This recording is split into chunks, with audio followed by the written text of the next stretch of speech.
Hey y'all. Happy Monday. Happy Monday. How y'all doing? I hope you had a wonderful day. Whether you barbecued or whether you didn't. I bet you I did. Now you ain't gonna catch me saying no happy 4th of July because you know our folks wasn't free on the 4th. Hello, good night. And most of us ain't free right now. Quiet as kept. And the little bit of freedoms we got, they about to take them back. But we still free to get on this porch, talk a little trash, gossip, laugh, and do what we do best. And I'm so glad y'all here. Please hit the like button as you come in. Please and thank you. If you don't mind, please hit the like button. I'm so glad to see y'all. Let me greet everybody real quick, where us can start running our mouths. Quiet Storm 87, how you doing? You say YouTube been doing you dirty. You got all your notifications turned on, but you ain't getting them. You know how they act. Hey, Queen Mermaid, what's going on? CC Miller, hey, sis. Jackie Gaines, what's happening? Bianca Edwards, baby sis in the house. Kia Coco Pop, there's my Kia. I know that's right. Cheryl, you made it. I'm glad you made it. Look who else made it, y'all. My baby brother up in here. Hey, good boy. What's good, my nigga? Ain't nothing. I'm just glad to see you. Okay. Ain't nothing but a G thing, baby. Let's talk to the rest of our Kim people real quick. Let's at least greet everybody before we start cutting up. Miss Sparkle, how you doing? Two loped out G's going crazy. Let me stop. See, you be getting me started. YouTube is the platform that pays, man. Okay. Love my dogs too, girl. I miss you. I'm so glad to see you. We got U.S. Army Brat. What's happening? My Plum is in the house. Oh, child, I'm trying to keep up. Who else up in here? Don D. What's happening? The beautiful What's good, Lily. Don D? Look at my sister Lily. Ain't she gorgeous? What's good, Lily? Okay. You know, I don't think Lily like me no more. Oh, Lily loves you. Why you say Lily don't like you? Lily don't like me because I don't. Yeah, you know, people don't like me because I don't go up for Garcelle, child. Oh. I'm just playing, Lily. For us. Hey, okay. Candy R, what's going down? Debbie Parnell, it's so good to see you. We glad you here. What's good, Debbie? Jackie Gaines, what's good? Okay. We got Auntie the whole Eva. Okay. LJ, what's good? LJ up in here. Miss Sparkle. Look here. Yvette here all the way from the UK. Hey, Yvette. Happy 4th. Happy 4th, girl. Well, not celebrate the 4th in UK? No, the 4th is supposed to be independence from the UK. So no, she don't celebrate that. Oh, so they mad.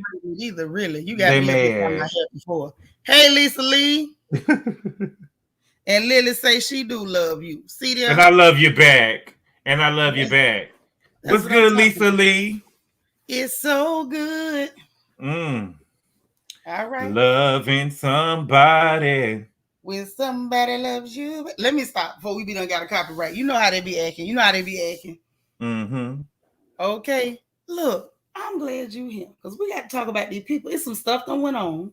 You know we got to talk about P Valley. We ain't gonna let that slide. You know we got to talk about the pussy. Okay. Woo. Oh, sorry. Lord have mercy. All right. Y'all heard it here first. Listen, I ain't say that. Good boy said that. And you welcome to say anything you like on your sister's porch. But let me see. All right. I was trying to respond to somebody. Y'all know I be trying to do 100 things and still run this stream at the same time. Red Majestic Diva. Hey, Red Majestic Diva. I love her name. Red Majestic Diva, honey. Everybody can't be majestic. Being majestic it don't come easy to everybody. So look, we on the porch. The gossip is real. We got to start with what's light and work our way to what's heavy. So the lightest thing that's going on. Child, did you see? Wait a minute. There go my dog, Jerry I. What's happening? What's good, Jerry I? Talk about Ike and Tina. No, not Ike and Tina. This is Janet and Michael. You see your boy on your avatar is coming out with a new movie called Nope. Oh, for real? Hey, yeah, Patricia, I seen a billboard the other day. He coming out with a new movie called Nope. And you know, I heard the word on the street is that he go with Keke Palmer. Wait now. Sure That's the enough. word on the street. That's the word on the street. I That's be what they damned. say. You got They that say straight he from was Mama Joyce? straight from Mama Joyce and the red old lady gang. Yeah, if Joyce said it, it's probably legit. It's Mm. probably legit. Messed me up though. I didn't know that. Yeah, they Now say he you was know with Kiki. I love me some gossip, but somehow y'all left me out of that one. How did I get left out? That's the They said real. that he showed up to the BET Awards with Kiki. That was him putting it out there. Mm. Stop now. That was them making it official. And see, everybody talking about Lori Harvey done messed up because Michael B. Jordan was the most eligible bachelor out there, but Michael B. Jordan ain't got no Oscar like that man do. Show don't. Show don't. Plus, my thing is this. Hey, Dora, nobody shouldn't be saying nothing because when they was running around here playing happy couple, everybody was having a fit. Oh, it's fake, it's fake, it's fake. So if it's fake, be happy that they stop faking. And let's move on with our lives, can we? Mm-hmm. Lord, they say he with what's his name? The man who played let me look him up. I can't think of his name right now, but he was in Black Panther with the man. He played not Bobby Seals. He played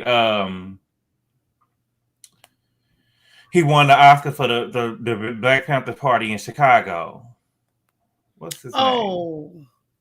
You talking about Daniel Kaluuya. Yeah, Kaluuya. Yeah. Mm-hmm. He played Fred Hampton. Right, which that pissed me off. I didn't like they had him playing no Fred Hampton. Me too. And they talking about he got the accent down. What's up with these accents? That boy, he didn't get the accent down. I could hear the accents while he was talking, and he didn't deserve that Oscar. He did not. But I'm just being honest. I'm happy he got it, but he didn't deserve it. But I said this way back, right? The bottom line is the new blackface is the blackface. They'll find somebody that don't know your story, don't have no passion or compassion for your story to come tell your story. Because if you let one of us tell our own story, they feel like it'll get too real. Mm-hmm. Period. That was a movie that could have been groundbreaking and emotional. Hey, Shamika. Hey, Miss Gigi.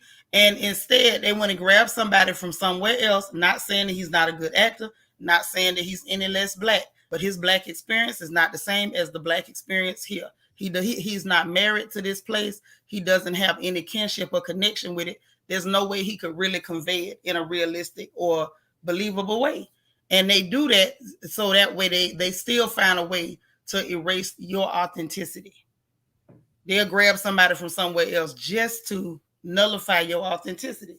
I see through what they've been doing. I've been saying the new blackface is a blackface. Been saying it. And sometimes it don't even be a blackface, child. It'd be a clear adjacent face. Okay. They'll go grab a camel toe Harris and tell you they black and let them take all your skin. Okay. But you ain't heard it from me. Ain't that what you say? You ain't heard it from me. Hello, good night. So listen, why is Madonna out here acting like people owe her props? Did you see this? Mm-hmm. So she up there talking about police threatened to arrest me 3 times as I travel around the world performing like a virgin during the Blonde Ambition tour. The Vatican canceled all my shows in Rome. See how I paved the road for you bees. Now, the first thing I want to know is who you calling a bee in my Queen Latifah voice. And which bees are you referring to? Because you and Auntie Wine. Hello, you got to let them know. First of all, who? Because you can't be talking about these black women that you so desperately want to imitate. It can't be them. Because these girls ain't going out there. They're doing live sex shows, Madonna, because that's what you was doing. You was out there putting on the stage. You took it from the host role to the stage. That's what you did. No, these girls is out there rapping in leotards and twerking a little bit. They ain't got nothing to do with what you doing. They didn't need your permission. You ain't paved no way. And I ain't seen no other prostitutes take it on the road like you, Madonna. Now you might have paved the way, but your tribe didn't follow. Well, we seen her trying to on Hunts Point. We seen her trying to bulldog with Brittney and Christina Aguilera. Well, there you go. But who did she pave the way for? Because something in me and my spirit feel like I want to know who you pointing to. And I also don't like her sitting up here talking about the police threaten to arrest me, bitch. They don't even want to arrest people when they get through killing folk. When they go on mass murder sprees, they don't even want to arrest them then. So you knew you weren't getting arrested, girl. You ain't did nothing to get arrested, child. What it was is that they made threats because she was indecently exposed. Back then, that heifer was literally doing during their live sex shows, Gabor. Now, I don't want to tell my age, but I'm just saying that's what was going on. That's why they was after her. Because they was like, okay, it's a concert, it's private or whatever, but you can't do those kind of acts in public. Mm-hmm. She didn't pave no way for nobody. If she's pointing to the black girls, which I feel like she is, baby, Lil' Kim is their mama, not you, ho. Mm. Now let's really okay. No time. How dare you? The audacity, baby. I sure hope she ain't claiming to be these black girls' mama. Is that who mama she claimed to be? Why she talking about you bees? Who the bees are? These BITCHs. Who is she calling it? I don't know. And I just thought that, I didn't like the whole, you heard about the boy that got, I don't like to put a whole bunch of trauma on my people, but you heard about the boy that got shot 90 times. Yes. And I just thought it was full of, I just saw, it could have been 60. I saw a post that said 90. Whatever it was 60 or 90 shots too many. Mm-hmm. I just feel like that it was just horrible for her to put that out there at a time like this. Yeah, she want props for something that she ain't got nothing to do with. Baby, black women owe you nothing. Black women owe you nothing. We owe you less than nothing. The person that owes you is that doctor that filled your backside with cement and robbed you. That's who owe you something. We don't owe you nothing. I just want to know who the bees are because I ain't seen nobody. I mean, who else? Okay, let's talk about it. Who else could she be referring to that she calling female dogs? Who else could she be calling female dogs? Who's she pointing at? I don't know, child. I don't know nothing.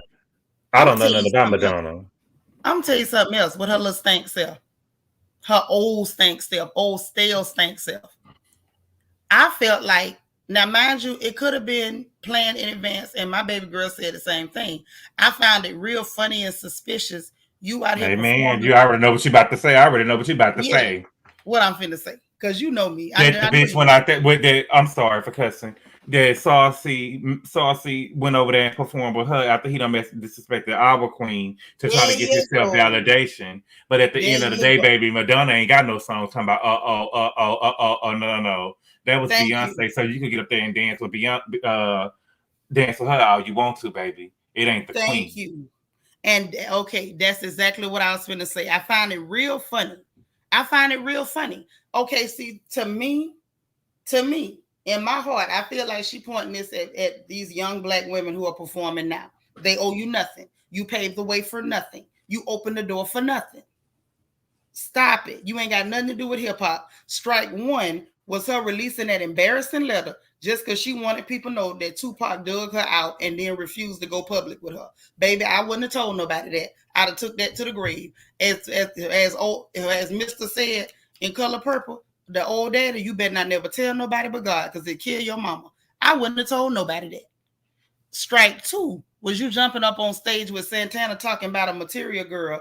He looking ridiculous. He looked like some kind of demented Teletubby swathed in pink. And you out there looking like Sophia from the Golden Girls.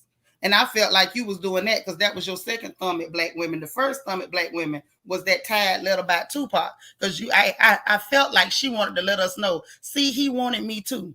Girl, he didn't want you enough. Look, baby, he didn't want you enough. He wasn't with you. He didn't want you enough to go public with you, Skeletor. And then the second one, you going out there with Santana, acting like one of the Golden Girls. Because I felt like that was your way of saying, okay, I don't care if he insult black women and black children. I'm going to stand behind him.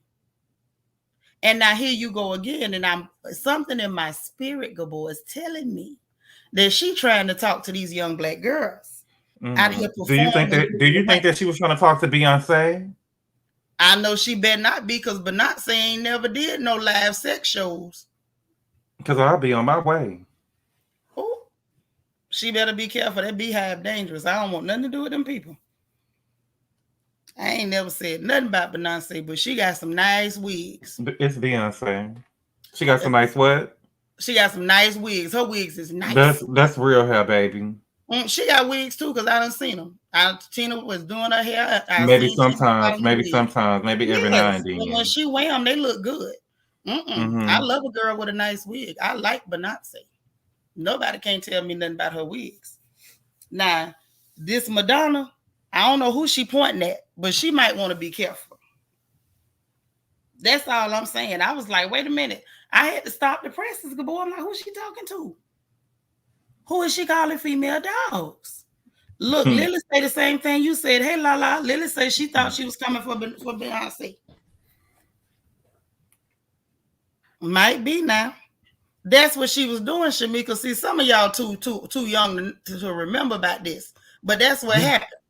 You know, I don't know nothing about no Madonna. She was a nasty. I just know that the white girls with a GW, they go up for her. Like, I ain't never really had no problem with her. We all knew she was nasty back in the day, back when she was going with Dennis Rodman, Big Dirty Tail, and she would go with anybody. If it was a man, she was indiscriminate. She didn't care what it was. You could have been black, not white. Dennis. Oh yeah, she was going with Worm. How long she was with Denise? It was a minute. It was I think she was going with him before he married himself. That ain't who Alexis is by though, is it? No, they ain't got no children now. They ain't got no children. Oh yeah. Alexis only messed with men and white women. Denise only messed with men and white women. That's what it looked like. Okay. That's what it looked like. But like I said, if my memory serves me correct, he was going with her before he married himself. Because when he married himself, everything changed. He was the only person I ever seen married himself. Well, hey, we talking about self-love though, okay? Child, but he had everybody in the world like trying to figure out who he was finna marry. And then he was the one in the wedding dress. He married his goddamn self. Worm was a big, scary man. He was real scary in his day. He really was. He was a hell of a rebounder, though. He really was. He played that game. He was vicious on the court, always aggressive in the paint. And it don't change the fact that he was very frightening. It's hard to see a man that big and aggressive in blue eyeshadow and cheetah print hair dye. Like, that's scary. And he would be on the court like that. Hey, Miami in November. Yeah, he loved cross-dressing, but the cross-dressing did not start till after he married himself. After that wedding, all bets was off. Hey, Miss Selena. Lily say he looks gross in person. He looked gross on the TV. I don't want to find out what he looked like in person.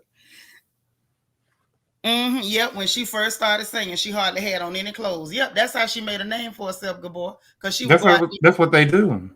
She made a name for herself. She was the most outrageous. That's the blueprint. That's the blueprint. But that's what she decided to do. She pushed the envelope past anybody we had ever seen. She was Miss Nasty. She was Miss Nasty. Now Miss Gigi is telling it like it is. She said, yeah, she was that material girl, not like a virgin back in the day. She just trying to stay relevant. We didn't care then, and we care less now. Sure didn't. It was just like, oh, that white girl nasty. That's all we ever said. You say Dennis dated Vivica Fox too. Yeah, she did date. He did date Vivica Fox. He did. He dated Vivica? Yeah. Hey, Rochelle. You say she had her Marilyn moments. Yeah, that was during the material girl era. But during the like a virgin era, she was just nasty. Yeah, she dated A-list for media attention. She dated everybody.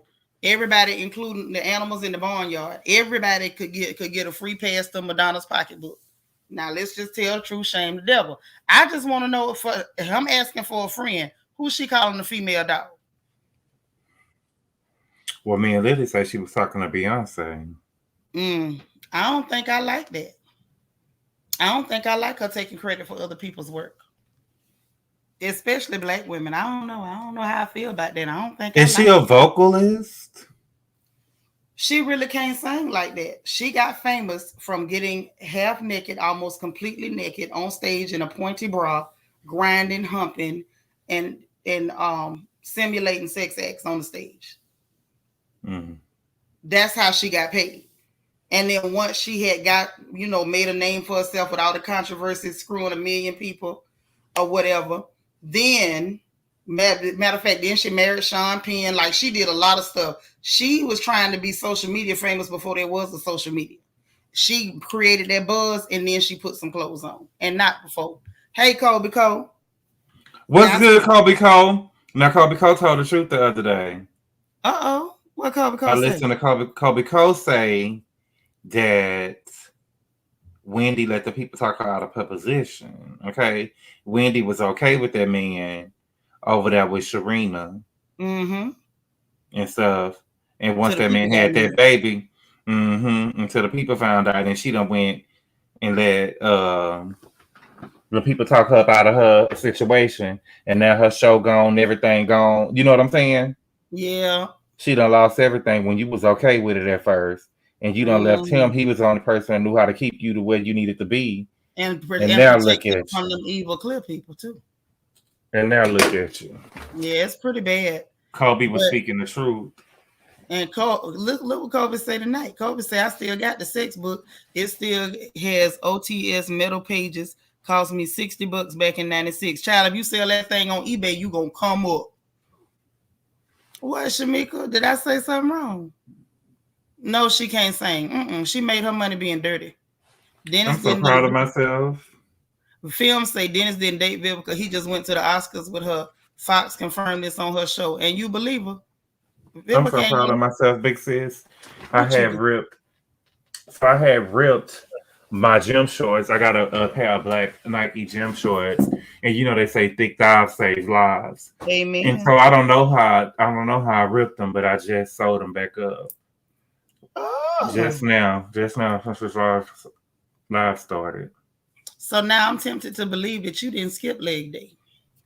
Never. I know that's right. Tell them again. Never. You can't be bad, Bill. I can't be bad, Bill. Hey, Niecy Rose. Okay.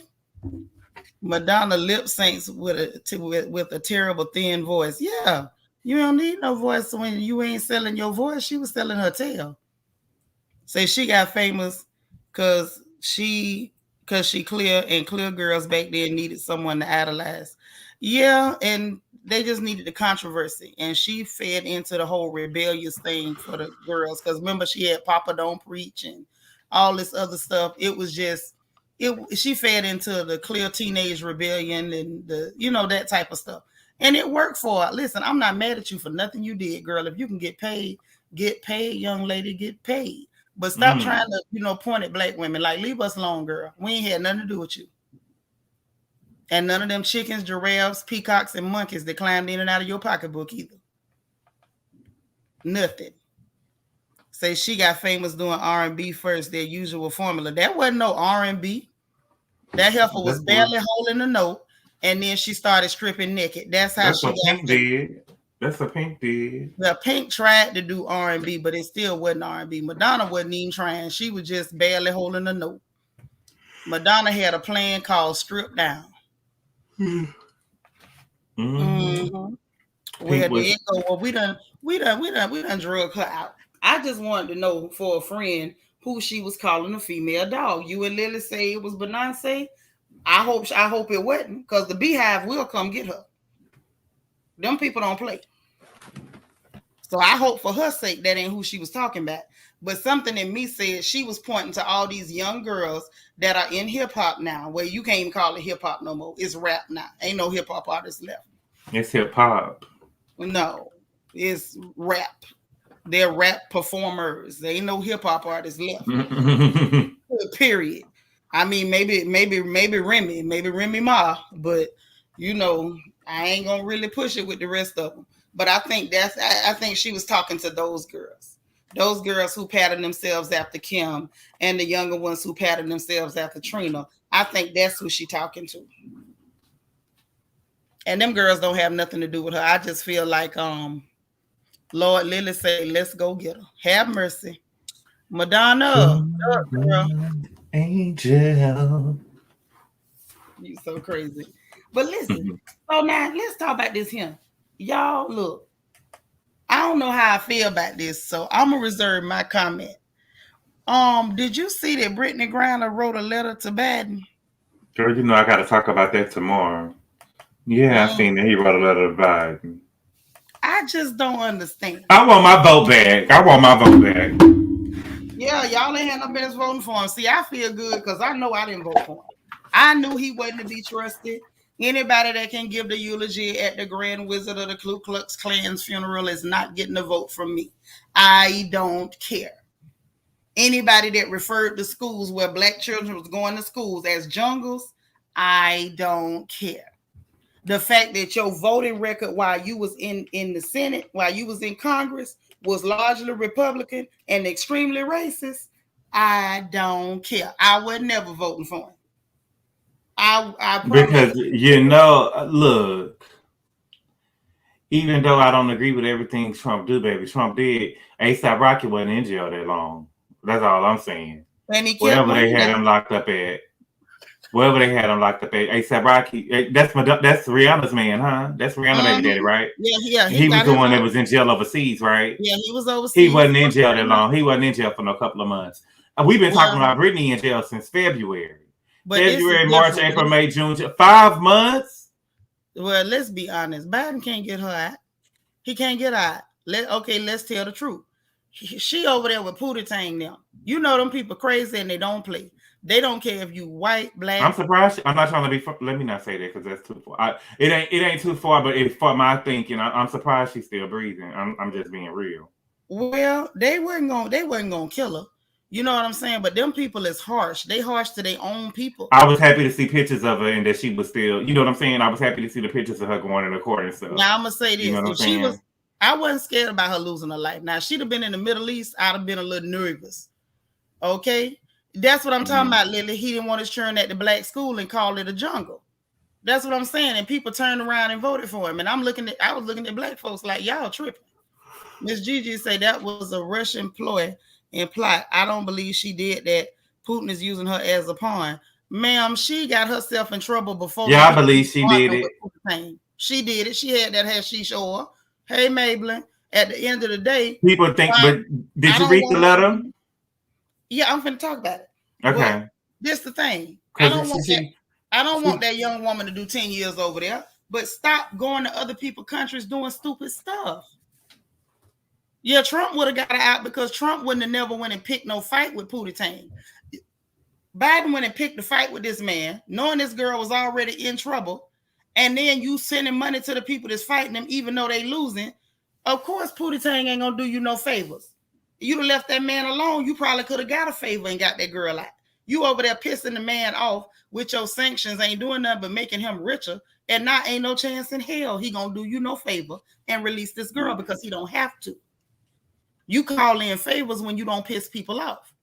Biden run around pissing everybody off. He done pissed us off. Right now, he couldn't ask us for a favor. Okay, let's poll the chat. If Biden roll up outside your house right now, and you know how much you pay for gas, if he asked you for a bottle of water, would you give it to him? Put a 1 in the chat if Biden could get a bottle of water from you. Put a 2 in the chat if you're going to cuss him out. You're right, Miss Selena. We over there funding Vlad versus Vlad. Ain't no way in hell that man finna do us no favor. Hey, Chocolate Sunshine. Mm-hmm. That's right, films. I don't know why people voted for him. Oh, dang. Ain't nobody gonna give him no water, huh? I see a gang of twos. Yeah, good boy, I think she in trouble. Because these people is U.S. citizens, and they said they wouldn't do him a favor. He couldn't even get a bottle of water. So how he gonna get a whole person released from jail for breaking the law? See, Trump was pissing us off, but he wasn't pissing everybody else off, apparently. He was able to get A$AP out of jail. Lord, look at Lisa Lee. She talking about Apollo, go away from me with this mess. Mm-hmm. Lord, I am unique. You say one with some extra potion in it. You was going to put some sugar repeat in that water. I'm through. Yeah, that's all. That's all on that. Biden can't do nothing. But let's talk about this letter. Good boy, you still there? Oh, you had to mute your mic. Bruh, be back. So let's talk about this letter that Brittney wrote, y'all. So here's some excerpts from her letter. Now, it's sad because this child, she got parents and family and stuff, but this is what was in the letter. She says, as I sit here in a Russian prison, alone with my thoughts and without the protection of my wife, family, and friends, Olympic jersey, or any accomplishments, I'm terrified I might be here forever. I don't know how that was going to protect her, but okay. Then she goes on to say, on the 4th of July, our family normally honors the service of those who fought for our freedom, including my father, who's a Vietnam War veteran. It hurts thinking about how I usually celebrate this day because freedom means something completely different to me this year.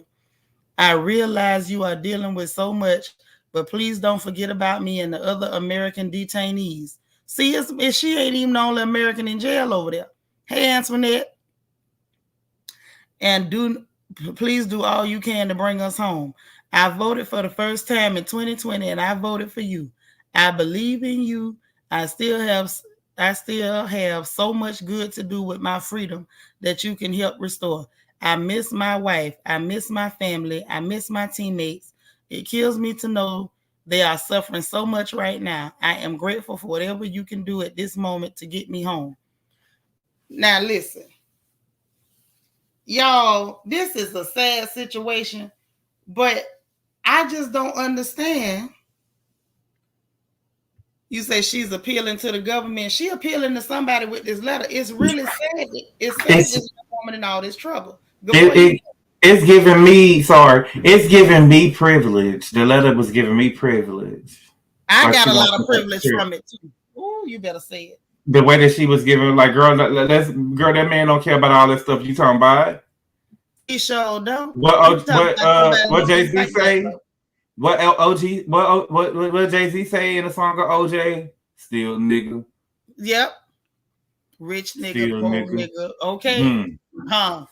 Still, but she don't believe she is. See, this is what happens when people put them letters before who they are. She think them letters mean more than her blackness.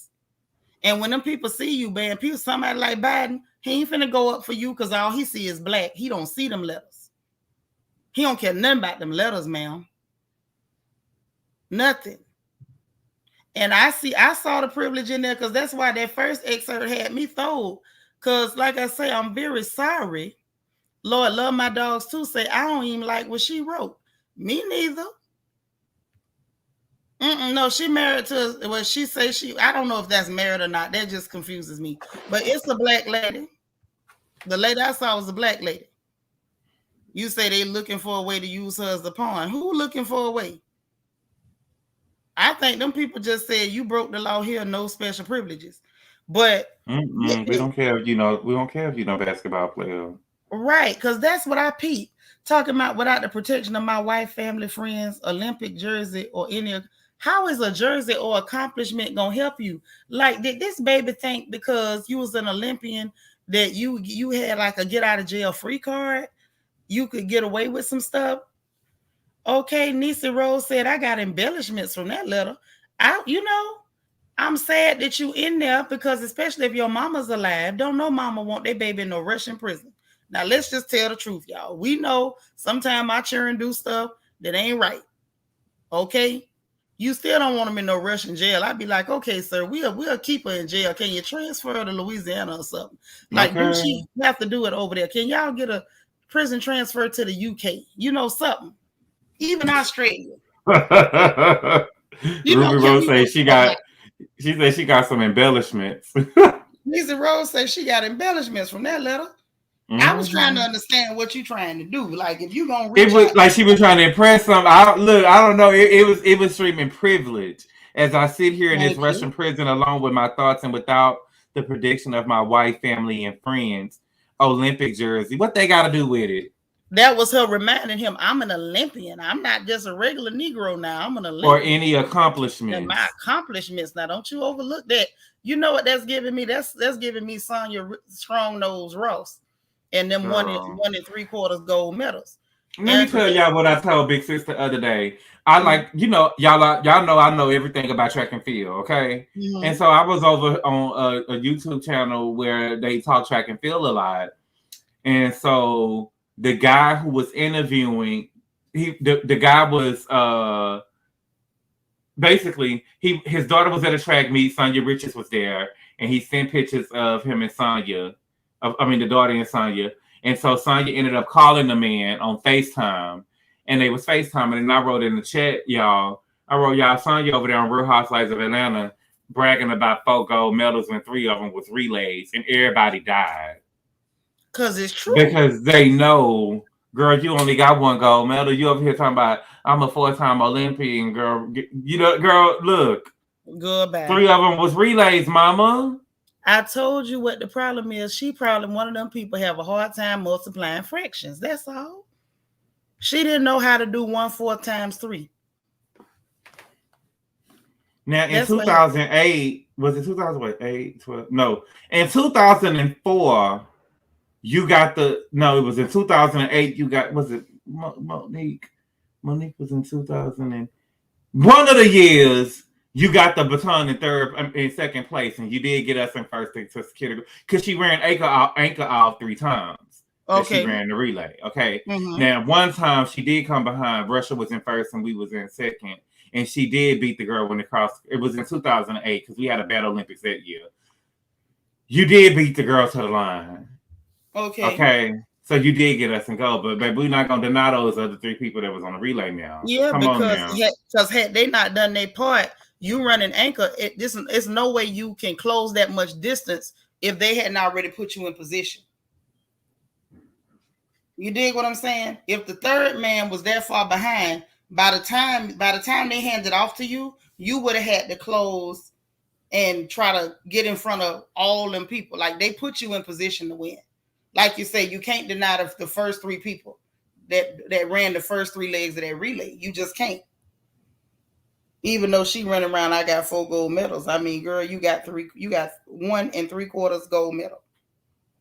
And we very happy that you got it. We proud of you that you got it, girl. But just get the math right. That's all I asked for her. And I feel like Brittney Griner is giving us Sonya Strong Nose Rouse. My medal, my jersey and accomplishments, my Olympic jersey and accomplishments. Girl. On the 4th of July, our family normally honors the service of those who fought for our freedom, including my father, who is a Vietnam War veteran. It hurts thinking about how I usually celebrate this day because freedom means something completely different to me this year. Show you right. Yeah. I realize you're dealing with. I realize she said her daddy fought in Vietnam, and he got a child her age. Okay. I mean, it's possible if he was old. My grandfather fought in Vietnam. Okay, man, look. My grandfather fought in Vietnam. Some men don't stop now. Some men don't stop. My daddy had me when he was 50. So maybe her daddy was still doing his due. Lala, thank you so much for the super chat, boo. I appreciate you. Hey, Miss Knox. See, that's what I'm saying. That's what I'm saying, Shamika. You smuggling from Russia. What you think? What you think was gonna happen? Like, people are not about to play with you. See, that's what happened with the privilege in the United States. Okay, she probably could get away with stuff in the United States if she had smuggled some stuff. You really gonna do that? I'm Brittney Griner. You know, people don't really know who she is unless she's from Texas. You know what I'm saying? But people don't really know who she is. But that's I got an Olympic jersey. I'm Olympian. See, she could put that Olympic jersey on over here and it matter. You could walk around and tell people you got a wife over here and get special privileges. Everybody's scared to say something to you because of them letters. But you go to other countries, people don't respect that crap. And let me say this, and I don't really care how it sounds. It's a lot of Black people who decide that I can join certain subsets of society and this separate me or elevate me above other Black people. That's real life what it is. I'm an athlete, so I'm above these Negroes. I'm an Olympian, I'm above these Negroes. I got the LGBTQ, all them letters. I'm above these Negroes. And when you go to other places, baby, the American agenda don't matter over there. Them people don't care about that over there. So now you got over there and you got, as Paul Mooney would say, R.I.P. Paul Mooney, you got your nigga wake up call. That what you got? And you in a place that treat clear people bad. What you thought was gonna happen to you?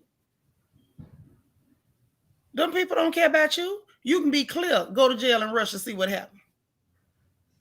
Go to jail in Russia. Just try it. Just try it. Ask any clear person you know to go and break the law in Russia. They probably gonna cuss you out because they know better. Miss Thing went to drinking that Kool-Aid and she thought that same privilege that you got over here to feel elevated above the Negroes in the field, that mattered somewhere else. It don't. Now, I still don't want that young lady to do no 10 years in a Russian prison. Now, come on. Now, I know she ignorant and foolish. I know she drinking the Kool-Aid. I know she full of crap. You know they about to try to jump on my girl. The more I'm gonna have to be windmilling people, the more child, you know, the LGBT community gonna come up after me, baby, because I'm not about to let them do Macy Gray. Oh yeah, you know that's next up. Let me tell you something. Macy ain't told nothing but the truth. Macy ain't told nothing but the truth, and I don't care who don't like it. I don't care who don't like it. I'm a whole woman born this way. This a gift God gave me on January 31st, and we're gonna skip the year when the doctor told Emily it's a girl. You don't get to erase womanhood. I've been saying for the longest that womanhood is under attack. Just plain old being a woman is under attack. Think about it for a second.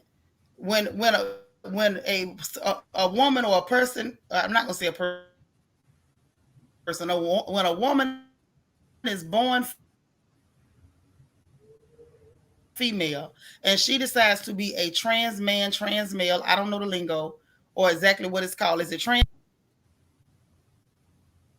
Hello? You broke up. Go, where you go? I'm here. Okay, can you can't? I can hear you. Can you hear me? Yeah.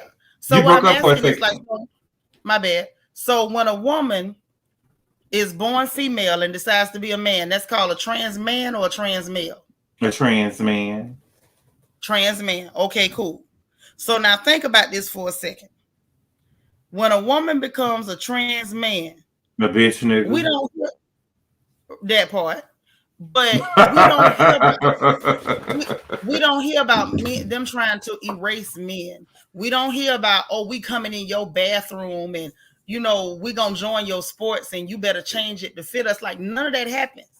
But if a male decides to be a trans woman, all of a sudden women don't get to be women no more. Mm-hmm. We can't. You gotta be called.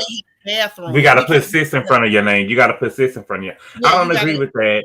I just feel like that. I ain't no cis nothing. I'm a woman. I don't need a prefix. You need a prefix. I think that my doctor to get that. I didn't. I think that my problem with the LGBT community sometimes be with how they are so enforceful. Like it's really mind-boggling to me that to benefit y'all want everybody else to go with, right? It's like to benefit y'all so y'all can feel like women. Now we gonna say that nobody is really born women. We gonna say that y'all cis women now, right? You're a cisgendered woman now, and we gonna make y'all say that y'all cisgendered woman now because I need to be called or whatever you want to put in front of the gendered woman now. No, we're not doing that. I'm a woman if I was a woman. You know what I'm saying? This is a woman, right. Period. This is a woman, period. I'm just a woman. Yeah, I don't need a prefix. I've been a woman. I'm going to stay a woman.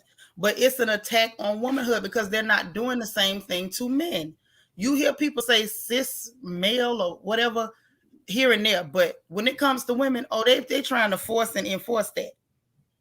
And it's like, no, I'm not giving up my womanhood. You got people saying stuff like, well, you can't even define what a woman is. You a liar. And then citing stuff like, oh, well, every woman can't have a baby. So you're going to sit up here and cite the exception to the rule as your excuse. That is an exception to the rule. Overwhelmingly, the numbers support the fact that women give birth, hon. Yeah, because all women don't give birth. I have a friend who would try to, well, I know that you can understand what I'm saying. The argument was over Zaya. And it was like she's a little girl, so you're purposely missing. It's a boy, baby. That's right. That is a little boy. They need Well, to your stop purpose is that. misgendering her. She want to go as she. I mean, it should be respected. I mean, she was just born a person. The doctor assigned her girl. It assigned her boy at birth. But I mean, she was just born. But the The doctor is doctor what didn't decides assign what you you. are. What? So now we're God blaming it on the assigning you. doctor. You came out a boy. The Lord assigned you boy or girl. The doctor didn't have like a bucket of vaginas and penises and just start arbitrarily sticking them on people. You came out like that. There was no bucket of uteruses that he was jamming up in folks and gonads he was just stapling on people. Like that didn't happen. That did not happen. And my thing is this: you do anything you choose, and I believe in people doing whatever make them happy. But can you please stop trying to erase women while you do it? Do we get to exist? Even down with this mess with Roe versus Wade, we as women, we couldn't even talk up for our own reproductive rights with people trying to attach it to men. It's like these are people who were born men. You have nothing to do with our reproductive rights. You don't even have reproductive organs that match ours. We can't even have a fight to ourselves. I mean, god dang. We can have a tampon to ourselves, but that's about all. Yeah, it's not about whether you have them or not, Shamika. It's the fact that you can. You got the apparatus. That's what we getting at.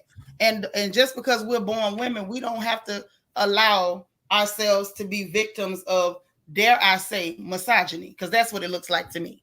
Violent misogyny. Men are competitive and pushy and believe in dominating. And I feel like some of the men put on skirts and come over here to be pushy, competitive, and dominate women. We don't need to be dominated. We don't want to compete with you, baby. We just want to be women. It's just not that many women transitioning, Obi. I mean, that makes sense, but I'm trying to understand why we. What's good, Obi? What's up, Obi? But I still don't understand, why is it this violent assault on womanhood? Like, I don't get it. Not saying that's all the reason, but it's contributory. I think it's also contributory to men being toxic. This is toxic masculinity in a skirt. Period. That's all it is. Chocolate Sunshine said, I'm not a fish either. No, I ain't no fish, and I don't like it. That's right. Hello, good night, baby. They do too much. Say they never support us, but also the support. Also, I guess you're saying want also the support from us. And you know what? And we do support. Ain't nothing wrong with supporting and loving folks. I can support you and love you and still say, don't erase me. I don't think that's wrong. Like, I support you, I love you, I got your back, baby, but don't erase me. I don't see what Mason said nothing wrong. I'm sorry. Me neither. I ain't. And he was like, "Are you sure?" The man was like, "Are you sure?" She said, "I know it for a fact." Yes, bitch, stand on it. Thank you, y'all. Because I don't believe did it y'all either. hear what Mason says? Me either. Did y'all hear what Mason had to say, or y'all didn't get to hear what Mason said in the chat? Did y'all hear what she said or no? Because if so, I'm gonna play it for you. Hold on. There you go. Let me go ahead. I'm finna share this screen because I don't know if everybody saw it or not. Good boy, don't let me lose you now. I'm here. Okay. You know your sister is technologically illiterate, so I be trying to make sure I ain't did nothing wrong. Oh, y'all didn't hear what she said. Don't worry. I'm gonna see if I can't play what she said. If YouTube let me, if StreamYard let me share this stream, this screen, I'm gonna show it.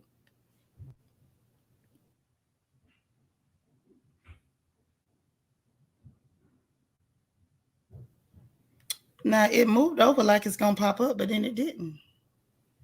Hold on. Boy, I tell you, I be struggling. Hold on. Let me try it again. What you say, good boy? I was singing. Oh, you were singing. Mm-hmm. Okay, there we go. Now let's see. Hey, SWAT Studio. Hey, Republicrat. Okay, this is what Macy had to say. had to say. You got your whole thing planned. Do you want me to play it on my phone? You know your whole screen showing. Mm-mm. Doesn't make you a woman. Right. Sorry. You feel that? I know that for a fact. And I will say this, and everybody's going to hate me, but as a woman, just because you go change your parts doesn't make you a woman. Right. Sorry. You feel that? I know that for a fact. And I will say this, and everybody... And let's see what Bette Midler had to say, because they was mad with Bette too. Bette said, women of the world, we are being stripped of our rights over our bodies, our lives, and even our name. They don't call us women anymore. They call us birthing people or menstruators, and even people with vaginas. Don't let them erase you. Every human on earth owes you. And y'all, I'm sorry, but I don't disagree. I don't. I know we're supposed to feel a certain type of way, or people want us to, but I don't really feel like that. I don't feel like that at all. I don't feel like neither one of them said nothing wrong. Hey, Charlene. Child, that's what Macy said. You ain't heard her. Good boy, you there? I'm here. Okay. Obviously, just because you change your body parts doesn't make you a woman by Macy Gray. Yes.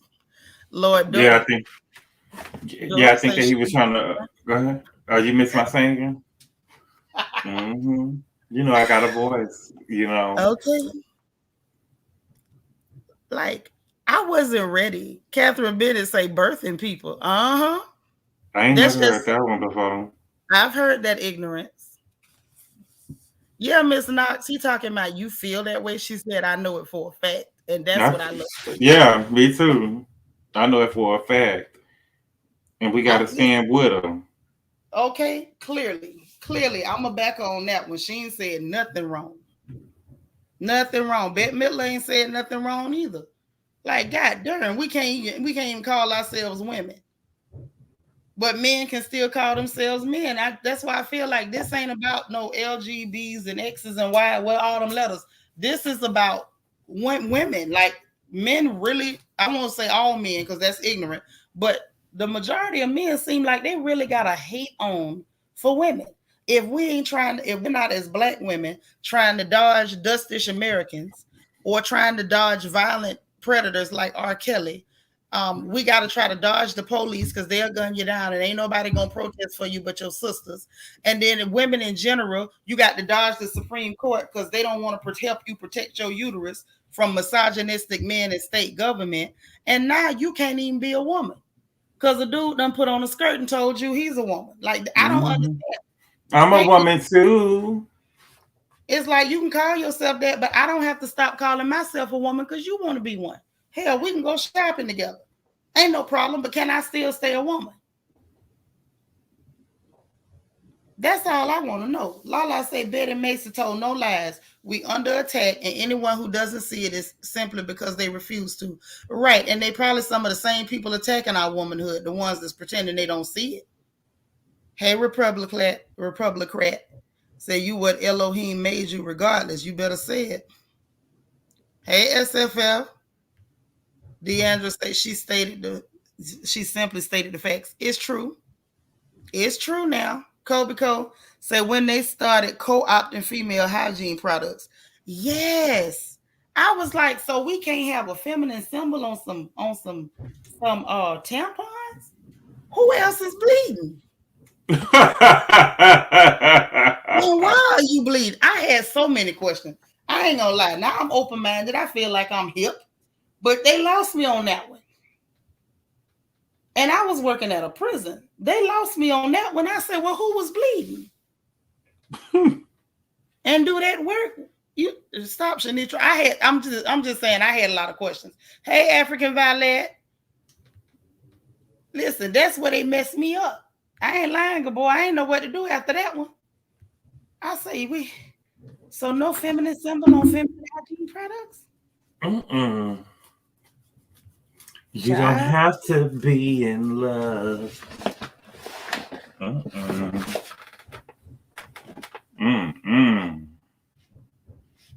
Yes, they did, Shamika Davis. Yep, they did that. They did. They told us we was doing some to people because we had a feminine symbol. I remember when, and then what so happened is everything is so. I will never forget when Janet Mock was on the Breakfast Club, and she had told her story, and I remember DJ Envy had asked her, you know, because she got the surgery, and DJ Envy asked her, did it get wet? And she was like, you know, yeah, it get wet, you know. But the next day, Lil Duval had came up there, and they did make some jokes. It wasn't Charlamagne. It was DJ Envy, and you could tell DJ Envy found Janet Mock attractive, right? You could tell that he found her attractive because he was. But what niggas be doing is you can just say, you can tell by how they say, because he found her attractive. He wanted Lil Duval to see her and be like, but look at her though, you know, look and see, you know what I'm saying? Yeah, no, but man. Lil Duval was make other people like what you like. Yeah, Lil Duval was like, that nigga doing this thing, you know what I'm saying? And so when she had talked about it, when she made her she had came up there for Angela's book club, and that's why she was invited up there. And so when she did like her post about being disrespected after she left, she had put in there that DJ Envy had asked her, did it get wet or not? But that's, first of all, if this is something new, nobody knows if it gets wet or not. Because I've always heard that it didn't get wet. Yeah, that's what I heard too from people who actually had that surgery. I've never heard that. Yeah, I heard that it didn't get wet. So yeah, that's what I heard too. That's why she might have just been lying. You know, a lie ain't nothing to tell, and don't care who tell it. But I don't know. They got me with them tampons though. I ain't gonna lie.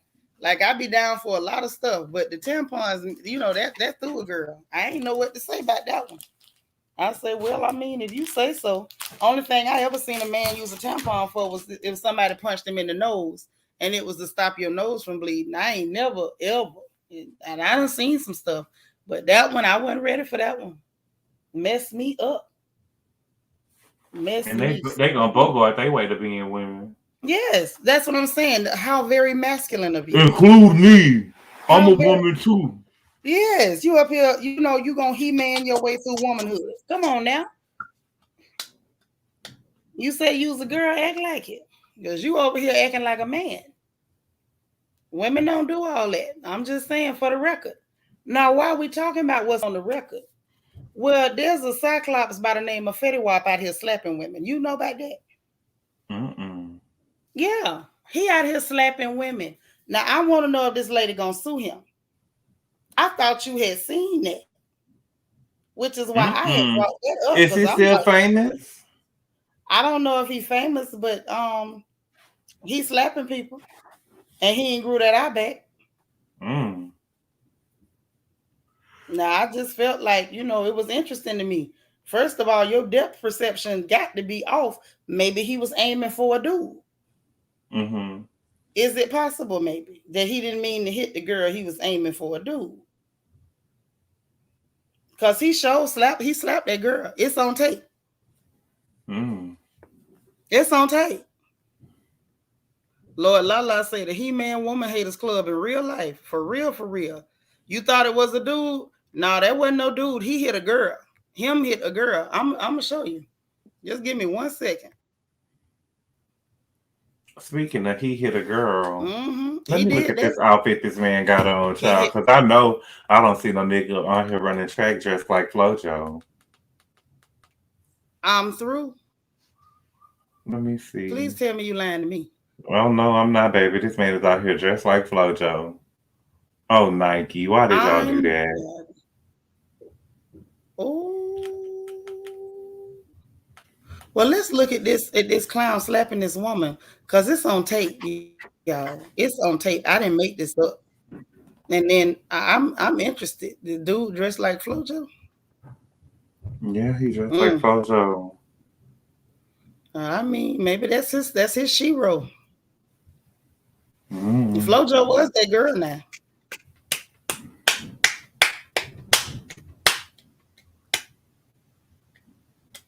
Child, what you doing? Hitting a pack of Marlboros? Remember them old people used to buy the Marlboros and be smacking that pack? Stop.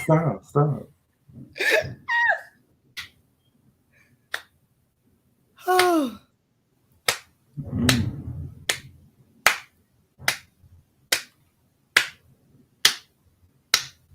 Good boy, what you doing? I'm just playing. Like, wait, what you doing? No! I can't fool with your crazy tail. Okay. Now, y'all, we got to look at this. Just look at this. I don't want to play it because it got music in the background, but y'all can see this slap. I'm going to turn the sound down. Nobody can talk about the music. Now, you see him hit that girl? He hit her. Now, I don't know if he was aiming for a dude and he just was off. Yeah. Okay, I'm going to let it keep playing. That's the girl with that white hat on turned backwards, the little clear girl. And he reached over and batted that girl. That's why he reached over from. Yeah, I say he reached over somebody. Wow. Yeah, he got the dude in the red shirt in front of him. Like he stepped behind that dude. Or the dude trying to hold him back. They say he was at a festival in Iowa. First off, they barely let black people in Iowa. And you up here slapping clear people? That's what T-Boss from. He gonna have another mugshot. I'm just saying. I understand she from there, but you know, and I know they barely let black people in Iowa. He keep doing stuff like that. They ain't gonna let none of us in. Ain't none of us gonna be able to go. What I did, Shamika? I'm just saying. I want you on my hate list. In Iowa, of all places, like you know, they barely let us in that place, and you up here slapping people. So, y'all, I know he got arrested before. What did he get arrested for? Was he beating up the baby mama? Which one? What was his other charges for? You know, I don't know nothing about Fetty Wap. I just know that he had a song that was one song that was popping, and he had all these baby mamas after the success of the song. Yeah, he got hit. You right. It's my baby mama, you know. Yeah, and everybody signed up. Didn't that girl that was on Love and Hip Hop, Hollywood, say she had a baby from him, Masika, and then something happened and it wasn't his baby? Ain't that how that went? I think Masika baby is his baby. I thought they said that wasn't none of his baby. Masika. It wasn't. Alexis baby wasn't his baby. Oh, so Alexis baby wasn't his baby, but Masika baby was his baby. No, she was. No, I think that she was. Masika baby is his baby, but he was going with Alexis. He was going with them at the same time or something like that. But something happened where one of them baby wasn't none of his baby. No, she thought that baby was by that other man. I want to say that Alexis thought her baby was by him. Oh, Alexis Sky. Yeah, it wasn't none of his. That was. I think that baby belongs to that man that was on Love and Hip Hop who had that sex tape come out. Oh. That black man who used to wear the LeBlanc and black hair. I can't think of his name, child. The only one I know had blonde hair was A1, the one, that fat one that was on with Claire the Lyrical. It was another man. He was on there. He had a sex tape come out with these two white girls. I can't think of his name, but I thought that was his baby because the baby looked like him. But she said that the baby belonged to somebody else. Alexis, I need to see the blood work to see if I believe it. Now, Chocolate Sunshine says somebody say this girl hit him first. Now, if she hit him first, she crazy as hell. How you gonna walk up on an angry, unemployed Cyclops and hit him? I wouldn't do it, and I got them hands. I wouldn't do that. Okay, so Lily say, Alexis, you're right. Alexis had the baby, and it's not his, but she tried to put it on him. How are you trying to, girl? I wouldn't have been telling nobody that was my baby daddy. I wouldn't have told nobody I let him touch me. He would have had to get a DNA test to prove that was his baby. And I'd have probably tried to bribe the lab tech. Ain't no way in hell I'd have let that touch me. If I did it, nobody would know. We wouldn't tell nobody but God. Mm-hmm. And real quick, before we jump on P Valley, because we got to talk about it. I can't let that go. We got to talk about the pussy. Oh, down in the valley. Where the girls get naked. Get naked. 2 real quick bulletins for the people. 1, there's been a listeria outbreak, so watch your back, okay? It's a type of food poisoning, so y'all got to be careful with your lunch meat, your hot dogs, smoked fish, soft cheeses, and pasteurized milk, okay? Watch your back with the lunch meat, hot dogs, smoked fish, soft cheese, and pasteurized milk. This is a Florida Negro News special bulletin, a warning for the people. There's been a listeria outbreak. People is dropping dead, okay? So be careful. And also, remember I told y'all that Robert Sylvester, the molester Kelly, was on exercise watch. So they said he was going to hurt himself. And remember I told y'all that he said he was going to sue them because they put him in there involuntarily. Like all exercise watches is involuntary, dumb. And he claimed he ain't seen no psychiatrist. He didn't realize this ain't the free world. You go see them people when they put you on a call out and get you an appointment. So the psych specialist finally seen him, y'all, because he didn't know he wasn't in the free world no more. The psych specialist finally seen him, and they keeping him on exercise watch. So I thought y'all would find that funny, because I darn sure did. So no, your lawsuit is going nowhere, and you ain't finna get no free money on your books. You better call your friends that was over there to your house watching you play with people children, and see if one of them got $10 on your books for the commissary. I was getting the type of girl to make your toes crawl. Well, he was at McDonald's. But moving along to P Valley. Good boy. Okay, first off, if we gotta rate this episode of P Valley 1 through 10, what you give it? I'm gonna give it a 7.58. I'm gonna give it a solid 8. I'm gonna give it a solid 8. Yes, because I like the story format. I love how Clifford was narrating the story. Okay. And I like that they didn't let that take over the whole episode. Because a lot of times when you see shows that use that tactic of storytelling, they make the mistake of making the whole episode a flashback. And I like the fact that they worked it in. It was cohesive. It didn't seem choppy. And we still got what was happening in the present day. So I definitely want to give it an 8 for that. And because it gave us a lot of background on why Miss Mississippi is so sedity and goofy and full of crap. Especially when it comes to that clear boy she got over there tearing on her head.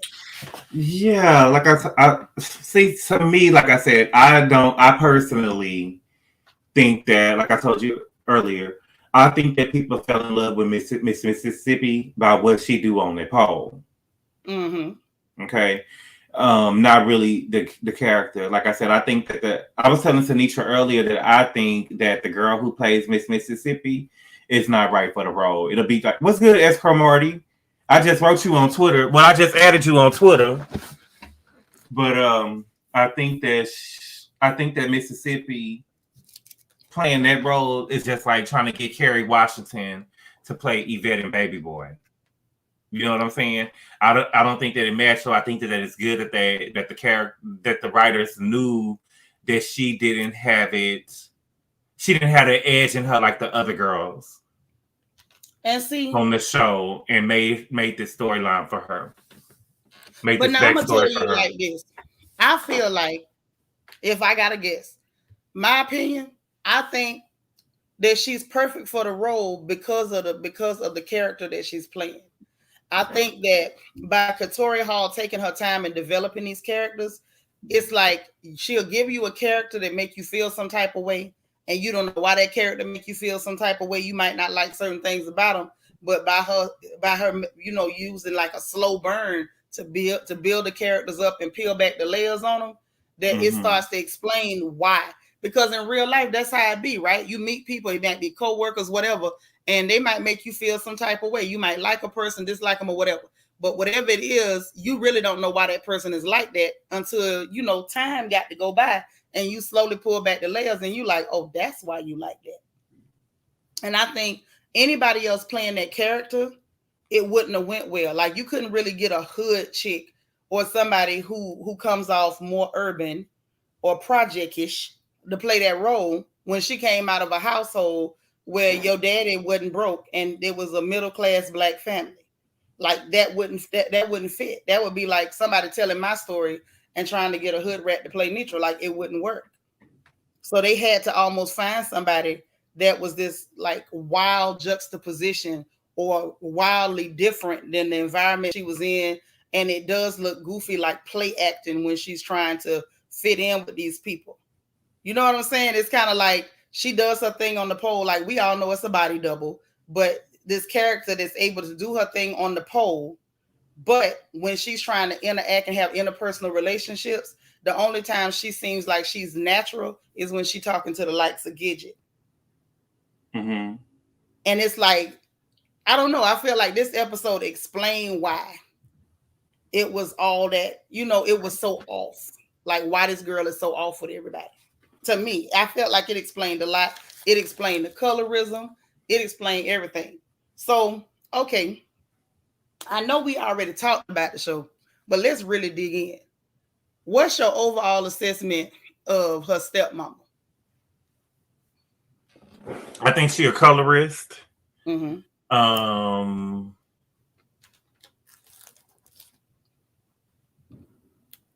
I think she's a colorist. She ain't no good.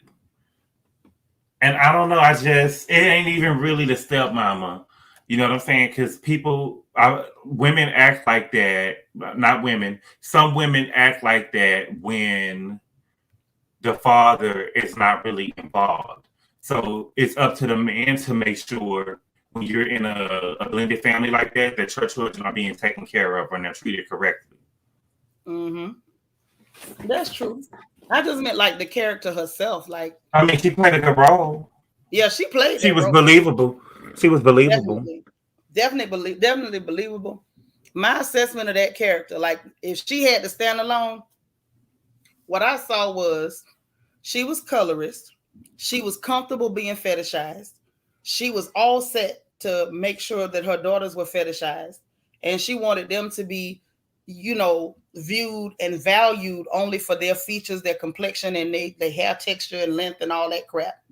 And she came across as somebody who was like, when she was sitting up there telling her daughters, and they was like, how you met James? And, she went to spitting this story, right, ready to pimp them daughters, right, Mimi? Hey, girl. And when she was spitting this story to them, oh, when I first served him a drink on the airplane, sometimes you just know. And remember, she got mad at Mississippi because Mississippi was like, don't leave out the part where you served his wife a drink first. And then told her, girl, this movie you got in your head missing some scenes. You was a home wrecker. Like she told her, you went from home wrecker to homemaker. But it's like the way she was spitting that story to her girls, it was like she knows she doing less than honorable things, but she wants to live in a fantasy where she has so much more value and she's so much cleaner than she really is. That's all I'm saying. And not only that, because she's living in this fantasy, I think she's a very unhappy woman. I think that's what I got. I hope they bring them in the current day part of the story, because I want to see more of the stepmama and girls, especially the one that they alluded to that the daddy was touching on. I want to see how that got fleshed out. Okay. Look, me too. I thought that when I first started watching the episodes and you see the ratings, usually on P Valley, you see what you about to get yourself into at the beginning of the episode, right? Because it shows you what the ratings are. And when I seen the R for rape, and they showed that part, I just knew that they was gonna. I thought that we was gonna see something where the daddy did something to the oldest stepsister. Mm-hmm. But it wasn't, thank God. But I want to see how it play out. Like I want them to bring them back. I want that the stepsisters to come around and them to be able to talk about it, and for her to let her know, like, girl, I knew, or for her to feel like, well, you knew and you didn't say nothing. Like I really want to see how that conversation would go in real time. But I feel like that mama was real unhappy. Remember when she got home from that Christmas dance and she was trying to slip upstairs and the lady cleared her throat? The heifer was down there crying. She lit a cigarette. She lit a cigarette. Smoking them cigarettes. You reckon them were Virginia Slims or Benson and Hedges? Because you know that's what them old bras used to smoke. Girl, I have no idea. I know that's before your time. But yeah, she's out down there smoking, looked like she was crying and everything else. And that's why she had a real moment where she tried to give Mississippi some game, and the girl was too dumb to pick up on the free game she was giving her. This lady down here crying, she telling you about yourself, but she low-key telling you how your daddy treating her. And what's bad is Keyshawn ended up with somebody to treat her even worse. Monique see, hey girl, she said stepmom stepped over mom, his wife, to get her position, and she was lying to her girls about how they met. Exactly. Exactly. But let's tell the truth. A whole lot of them girls that get fetishized and the only thing they banking on is a little messy color. A lot of time they get messed over by men and used up because men ain't no good. It don't matter what your complexion is. So by that point, she was a whole stewardess. She seen a man that gave her too much eye contact. She said, let me see if I can steal him. And I guess she could. Good night, love my dogs too. Quiet Storm saying when she had that moment with Mississippi, I thought that she had said was saying that daddy left her for another woman. See, I didn't really pick up on it that way. The way I felt was, because remember later on in the episode, she was still with the daddy when Mississippi went back to the house to ask for help after that boy choked her. The way I took it was, I don't even know where your daddy is right now. I was his Barbie doll that he left his wife for. Now he out in the street with another Barbie doll is the way I took that. But he ain't never home. That nigga ain't never home. No. Well, no point. Well, no point to being home. He didn't have to respect her. See, it's a lot of women get that thing twisted. Anything that a man will do with you, he gonna do to you. You not special. She thought she was, because her mama was darker. So she thought she was special, but you not special. And then, okay, let's talk about this whole scene with her and the guy Rome from Blue Guap Entertainment. Because I didn't ask you this earlier. Did you see that coming? Because I kind of saw something coming with him. I didn't think he was going to take it that far. I thought he was going to make a move on her. But I didn't see him trying to force himself on her. I didn't see that coming. What? The fact that Rome from Blue Guap tried to force himself on Miss Mississippi. I said, now, I saw it. Did I see it coming? Yeah. Her, but I didn't know he was going to try to force himself. I did. I don't want to blame Miss Mississippi, but I just feel like that you gotta be. She's not really that street smart. You know what I'm saying? Mm-hmm. And she had no business going out there on the road like that, especially being the only girl, right? With all them niggas. Well, I ain't gonna say that because you ain't got nobody. I used to be running the street with a bunch of dudes. That ain't bad. But you was street smart been though. By herself in the room with that man. You was street smart though. She ain't. It's true. Mm-hmm. That's all I'm saying. Yeah, I feel you. But like the only reason I would say that I wouldn't have took it that serious is only because, well, not only because this is a big one. One, because you got to remember, she know Murder's gay. Her and Murder got their own relationship. They almost like sister and brother. She know Wardy. They got a relationship. Like, you know what I'm saying? They know each other outside of this arrangement. Teak, big, crazy, mean tail. I wouldn't walk to a dog fight with him. Because I swear for M&M's, he 4-5 eggs short a dozen. Mm-hmm. The only person that she really had no relationship, did not know, and posed a threat in reality was the guy who tried to attack her. That's why she shouldn't have never been alone with him. If he couldn't be in the room with her and Murder or her and all the other guys, it should have been outdoors. She shouldn't have never been in no closed-in room with that man. She didn't know him like that. Yeah, that's what I'm saying. When he had told her to come change the clothes, I would have been like, I can go change them in my room. Mm-hmm. You know what I'm saying? Like, no. I'll change them in my room. I'm good. I think she got real comfortable doing that because, okay, look at what she's been doing for the last few years. I think she got so comfortable because she was accustomed to changing her clothes in front of people. If Big L or Diamond them was around seeing them nude or whatever, they never bothered them. They were always felt protected. And I think that she didn't, we can see that her reality, she's never been approached like that. She ain't never been through that. You say you ain't see it coming till you saw the camera. Mm-hmm. Oh, Shamika says she did see it coming. He was creepy looking at her last season. He was creepy how he looked at her last episode. Okay, think back. I don't want y'all getting to the end saying, oh yeah, now I remember. Now I remember last episode, good boy, when he was out the door talking about some, I'm gonna tell Water he need to fire that nigga Teak and all this that. Don't nobody need to be scanning you like that. The way he was talking to her, gesturing at her, she didn't pick up on his demeanor. Because everything about his demeanor said he was going to try her. I would have assumed he was going to try me, and I just would have avoided a bad situation. Ain't no way I'd have let myself get caught up in a room with you by myself. No way. You might have tried it. I would. No way, Jose. Huh? I said, no way, Jose. Yeah, no way. No way I'd have been by myself. You didn't see how he was talking to her at the door that night after Big Teak scared the hell out of Gidget. Yeah, he did. He was telling her that he thought that she was scared. And the way he was talking to her, his tone of voice, his body language, everything said, I'm sexually interested in you. And I'm like, oh, girl, you can't not see this. I'm going to tell you another time. When she walked up to that door or opened the door and Murder was running from them girls and she opened the door and kissed them or whatever. If you saw him, he was. Yeah, I remember he was looking. Yep, the way he was looking. I've been watching him like he gonna try something with this girl. He playing nice with the clear boyfriend. But that one gave me that he knew that something wasn't right. When I seen him do that, it gave me like, oh, he knows something ain't right. But he knew, you know what I'm saying? He knew that they was putting 20 on 10, and that wasn't really. It was really nothing going on now.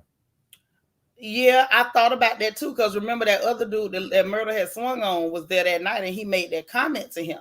So I knew that had something to do with it, but it was still something else in his face. He's a good actor because it was something else in his face. Yeah, he was. He was a good actor. But he gone now because Water got him. Hey. Kermata said, do you think Mercedes gonna kill her white baby daddy by the end of the season? Mercedes? No, Mississippi need to kill her own baby daddy. I do. I don't think that Mercedes gonna kill him, but I do think that Mississippi is gonna kill him by the end of the season. Have to. They got, but we got listen, and I just think on GP, Katori got to come right. Yeah, Katori got to come right. We knew that ass should have been whooped last year. But you know what though? It gives it a realistic layer because a lot of time the girls we know in those situations where they being abused, they don't leave when they should. Even after everybody done went and fought for them and everything else, they go sneak and be talking to the man again. Like, this is realistic. Katori really did her job on this script. She did her job. It would have been more satisfying to see her just walk away. But in real life, thank you, Love My Dogs too, for the Cash App. The reality is, in real life, it don't go like that. It be straight. He said he meant Mississippi. Yeah, if you meant Mississippi, then I definitely believe that she gonna have to do it, or somebody gonna have to help her. Yeah, Diamond better not help her. Listen, and I told you this. I don't know if I'm gonna do a thing about it tomorrow because I'm already talking about it. But there is no way I would have went back to that house and noticed that he had did that to my child, and got my ass whooped too. No, you're not finna whoop me. Ain't no. You know what I'm saying? Whoop me. You ain't whooping my ass. Not today, not tomorrow. I'm not letting you whoop my ass. I don't take beatings. The last person beat me was Emily. I don't take beatings. Now we could fight, we could waller, we could tear up some stuff, but you ain't finna beat me. Don't ever believe that. Understand that. What you say, Quiet Storm? Hold on. Quiet Storm say, I thought she was gonna do that do it for this episode when she was going out and he was beating on her baby. No, she too weak. She too weak. She thought she could go back there and talk to him. She didn't even want to fight. Mm-hmm. I'm telling you. That's what I'm telling you. She thought, okay, if you don't think so, think about what she did. She confronted him. She telling him, oh, you better than your daddy. You could be better than... Why are you giving him a pep talk and he done hit your kid? Are you dumb? Are you dumb? Okay, am I Remy my voice? Are you dumb? Like, are you dumb for real? Gotta be. Mm-hmm. As Cromartie said, you gotta go live tomorrow. He off tomorrow. Okay. Mm-hmm. You know, because I'm, you know, well, I guess I'm gonna have to watch it again, but because you know, you watched it twice, I watched it once. Mm-hmm. I just could not imagine going back to that house after he had beat. That would have broke my heart. It would have broke my heart. It broke my heart. See, it would have broke my heart. And it didn't break my heart. It pissed me off. Yeah, he did that to that baby. Oh, baby, he would have had to go. He would have had to go. You got to go tonight. You got to go tonight. And right to the upper room. Thing is, you would already know that you fucked up. I ain't even got to confront you about it. You know you fucked up. You know. Yeah, that's why she said you ain't even asked me what the doctor said, girl. Because he did. Look at here. I'd have walked in that house singing the upper room with Jesus. Okay.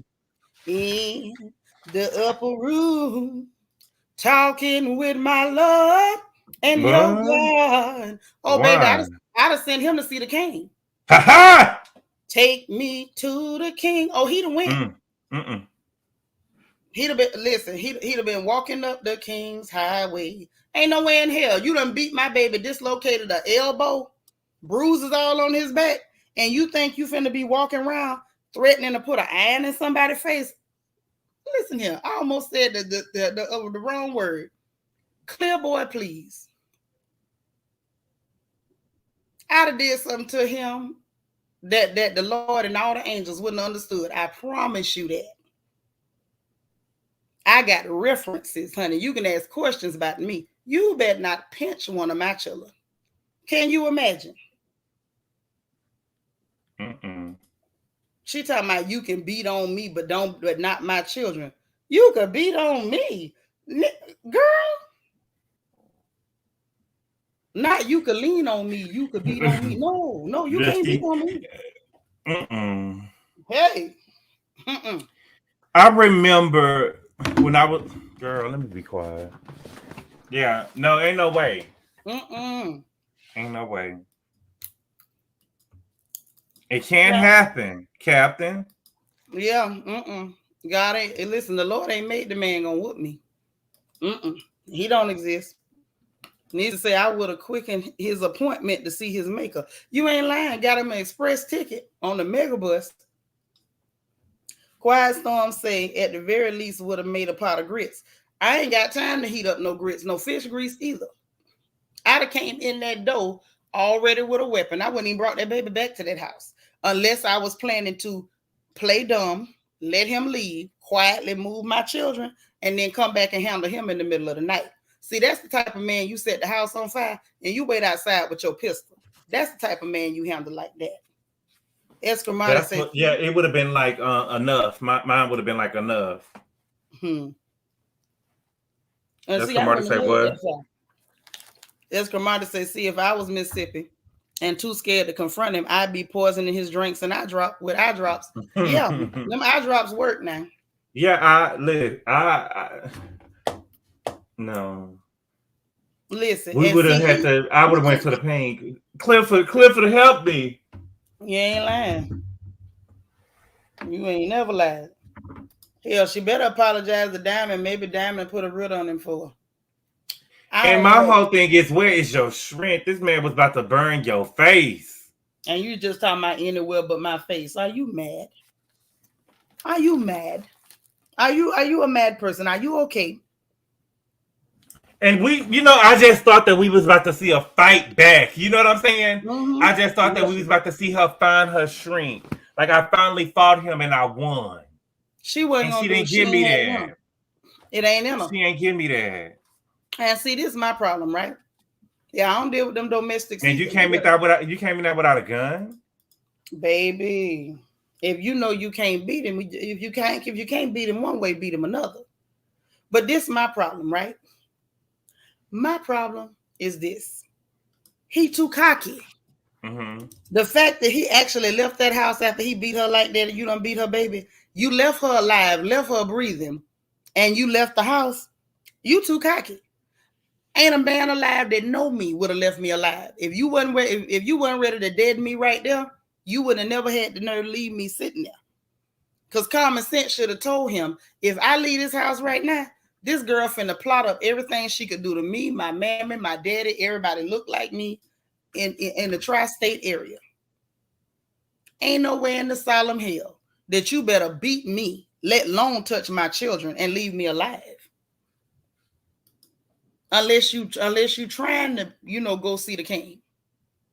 You left me alive. You don't love yourself.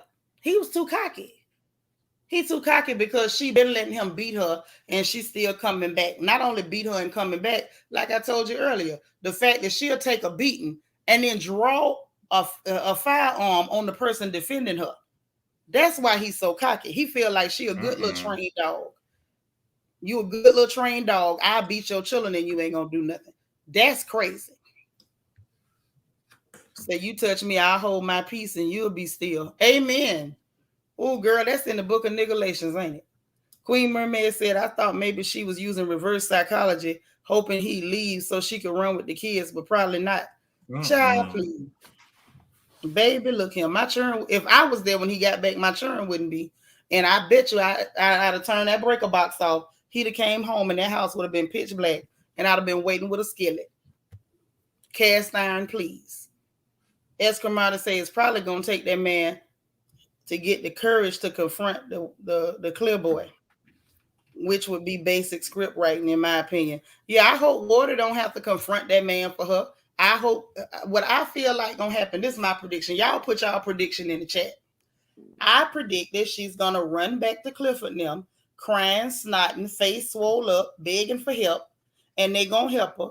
And I feel like he gonna come running over there when he figure out where she at, to try to force her back, and them Negroes gonna have to handle him. Now, I don't know how it's gonna play out, because we seen in this episode, Water ain't no joke, but I feel like one of them Negroes gonna end up doing something to him, because he gonna try to force that girl to come back over there. But not before CPS come and try to do an investigation, because y'all know the doctor got to report that baby we got to. I'm surprised that she went home with the baby. Not a broken arm and all these bruises. The arm was dislocated, elbow and bruises on the baby. They wasn't going to take the baby from her because she was the one brought the baby to the doctor. But they have to report it because it's going on in the house. Shamika talking about the book of what? The book of Nigalations. That verse that your sister was quoting, that she would hold her peace and he'll be still. That's in the book. That's the verse right underneath. Don't swing and can't fight. It's right under that one. Niece is saying it would be a scene straight out of Equalizer. Can't touch mine. Yeah, don't touch my children, please. Hey, Ashley. Say, I hope so, because they both irritating me. Yeah, I'm sick of her being a weakling, but I think this episode kind of explained to us why she's so timid and pitiful and weak and just sad. Quiet Storm say, I think she gonna run to Woden if she find out what he did to wrong. She better not, even if she find out that that's what he did to wrong. But them people think wrong just OD. Because remember when they ran out of that, good boy, the people saying this nigga done OD. Remember that? I don't even think they're gonna put two and two together. Well, on the next clip you're gonna see Murder telling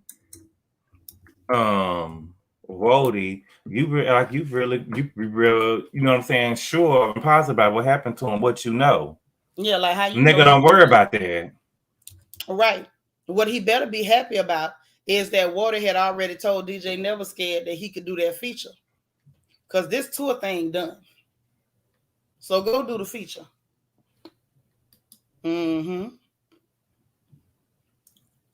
Now this is what I want to know. Oh, Escramati got a deep one. Now this is a prediction for your tale. Escramati say if the Clear Boy die this season, his family gonna try to take the children next season. Oh, I believe that. I believe that, even though them children don't even know them people. Don't know them people, but that's how it be. That's what happened to Brittney Griner. That's what happened to a girl back home where I'm from. Was laying up with this Clear Boy Josky, always hanging around in West Ocala. I never liked that big, funky, sour-looking thing. Looked like a Yeti, just a big, nasty piece of fluff. Looked like Lord with legs. But anyway, cute black girl going with him, got 2 children. They was going together, they split up. Next thing you know, him and his Clear family, he turned real clear, went to court, and said she was unfit, she didn't have enough money, he could provide a better life, and took her children and put her on child support. I don't know. Brittney Griner said that her mama loved Black D more than she loved them, and so her even though her grandparents was kind of racist, they were still their grandchildren and they raised them. Mm-hmm. Yeah. Well, them people's good and racist, and it was a mess. Bianca saying, I thought she was making him. No, we already read that. I don't ever want to experience that. Not never. You can't get loud speaking to me. No, you can't get loud speaking to me either. Look, girl, I'm not letting nobody put their hands on me. Yeah, clearly. And I seen men sitting up here letting other men beat on them. Mm-hmm. I'm like, what is going on? Mm-mm. Only person that could ever haul off and swing their hands at me, and we wasn't finna tear up half the city, was my mama. Everybody else, listen, keep your hands to yourself. Good luck, everybody else. Yeah, I just couldn't, but like he would have had to go that day. I just don't see me going to the house without going and stopping by the gun shop and stuff first. Like, I just don't understand how that happened. Unless you got a plan. And she showed that she didn't have no plan. But yeah, she got her ass whooped. You confronted him about beating on the baby and he done whooped your ass. How? And then told her that he'll beat his children anytime he get ready. And I'm trying to figure out how they became your children. You ain't had them. Y'all know how I am. I don't share children with men like that. Don't put your hand on my kids. Queen Mermaid said, I agree. It explained better why she seems to care so much. She's brainwashed to believe he lost everything for choosing her. Exactly. Remember that scene, good boy, where she up there telling him, I'm the one 8 months pregnant working overnight at the Walgreens. I'm taking care of you. Yeah, when the mama sent them them ugly onesies. Mm-hmm. Mm-hmm. And did you see that po-ass hot dog he gave her when she came home? Oh, that was so sad. No mayonnaise, no mustard, no chili. I'm out here showing my ass. I'm out here getting butt ass naked, showing my. You know what I'm saying? Mm-hmm. And I can't get no motherfucking cheese, my nigga. Not no chili on a hot dog. Nothing. You can't get nothing. You eat it. And he's such a loser. You mad at kids over there malnourished. Cut you off, and he blaming her because his family cut him off. But the real question is, why is it with or without your family? You just can't seem to succeed. You can't get a job. You couldn't go get an education. Boy, you clear. If you clear in America, in the clear supremacist capital of the world, and you can't come up, that's the work of the Lord. And I'm not going to get in the way of God's will. I'm not helping you do nothing. You can dust it off and try again. Yeah, try it again, but try it with somebody else. Don't be trying it with my pocketbook. You can't eat a ham sandwich, a piece of toast. You can't eat a can of pottage meat off my money. So how you felt about Jocelyn Hernandez? How you felt about Jocelyn? About Joshua? I told you Joshua did her best to not let her speech impediment take over her role. I think she did decent in memorizing her lines. You could tell she was, it sounded like she was almost reading them. But Joshua tried her hardest, and shout out to her. You'd have made it to P Valley. Girl, now you know she gonna think she deserve an Emmy. Yeah, because she made it to P Valley. And it's like, don't get me wrong. When it comes to Jocelyn, all jokes aside, I want to see her win in a way. In a way, I do. Because that I wanted to see her. I wanted her to hop on the track with Lil Murder. Oh no, I don't want that to happen. Hell no. I wanted. You remember because she was already in the. You remember when she was in the studio? We seen her in the studio before too. When she say, "Well, that dick nigga," what she said. I don't know when she was sweating in that studio. The cocaine was talking. She started hitting her chest. What that dick nigga? I wanna fuck. Where that money at? I be your dirty slut. Remember that? I remember that. Yeah, I want to see her. But I don't want to see her on no track with Lil Murder. Lil Murder be trying to actually do some music. And Jocelyn ain't no musician. Not do it like it's your B-Day. Well, we got Tina Snow coming in now. You know, she gonna be over there working with DJ Never Scared. Oh, that's cute. So they're gonna call her Tina Snow. Well, that's cool. That's cute. I think that's but cute. it still goes to what I'm saying, that every episode, I want them to focus on the writing. You know, every episode we done had a guest star. I mean, but okay, so let's ask the question. Like, I ain't real big on guest star.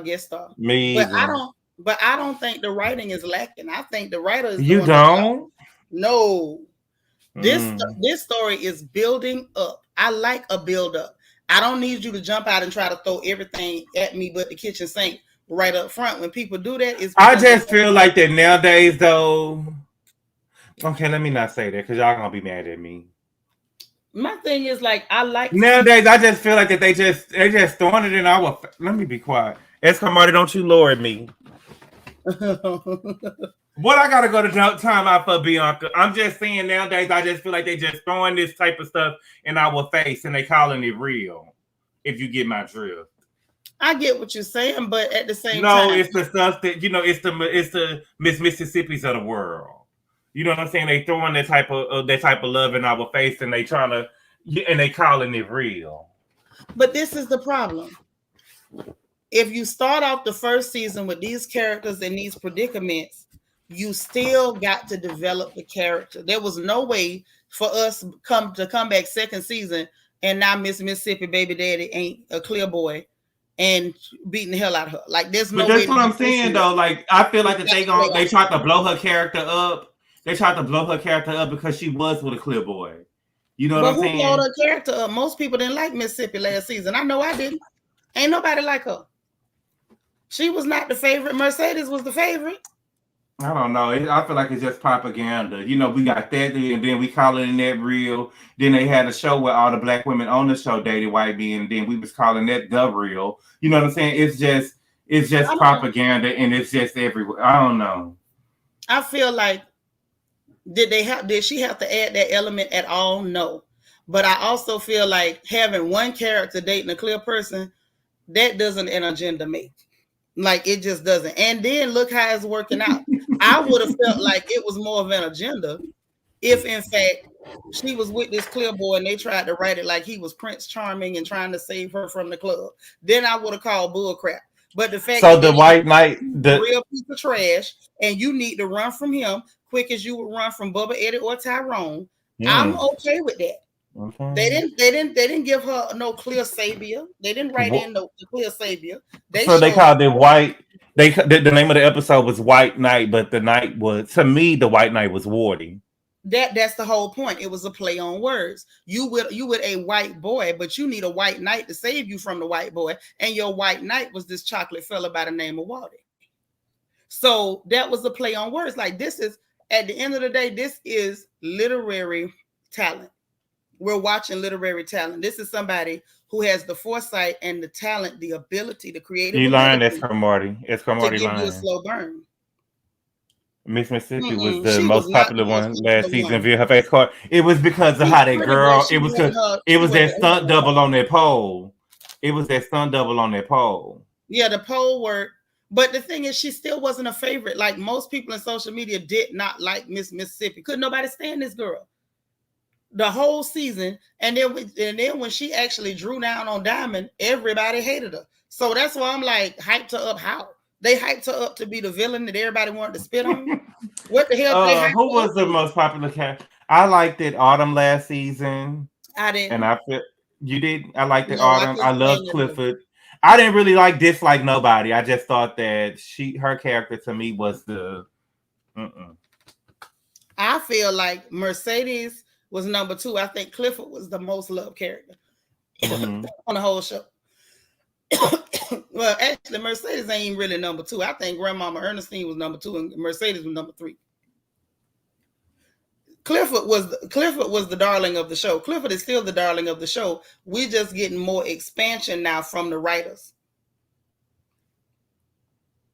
He was the one. He was the one who was in the play. Right. Mm-hmm. Yeah, Clifford and his wigs were the star of last season. Clifford had the best hair out of everybody on that show. You ain't gonna show me one person had a better wig than Clifford. Now this season, the wigs have stepped up. They still, in my opinion, ain't on Clifford level, but them wigs done stepped up this season.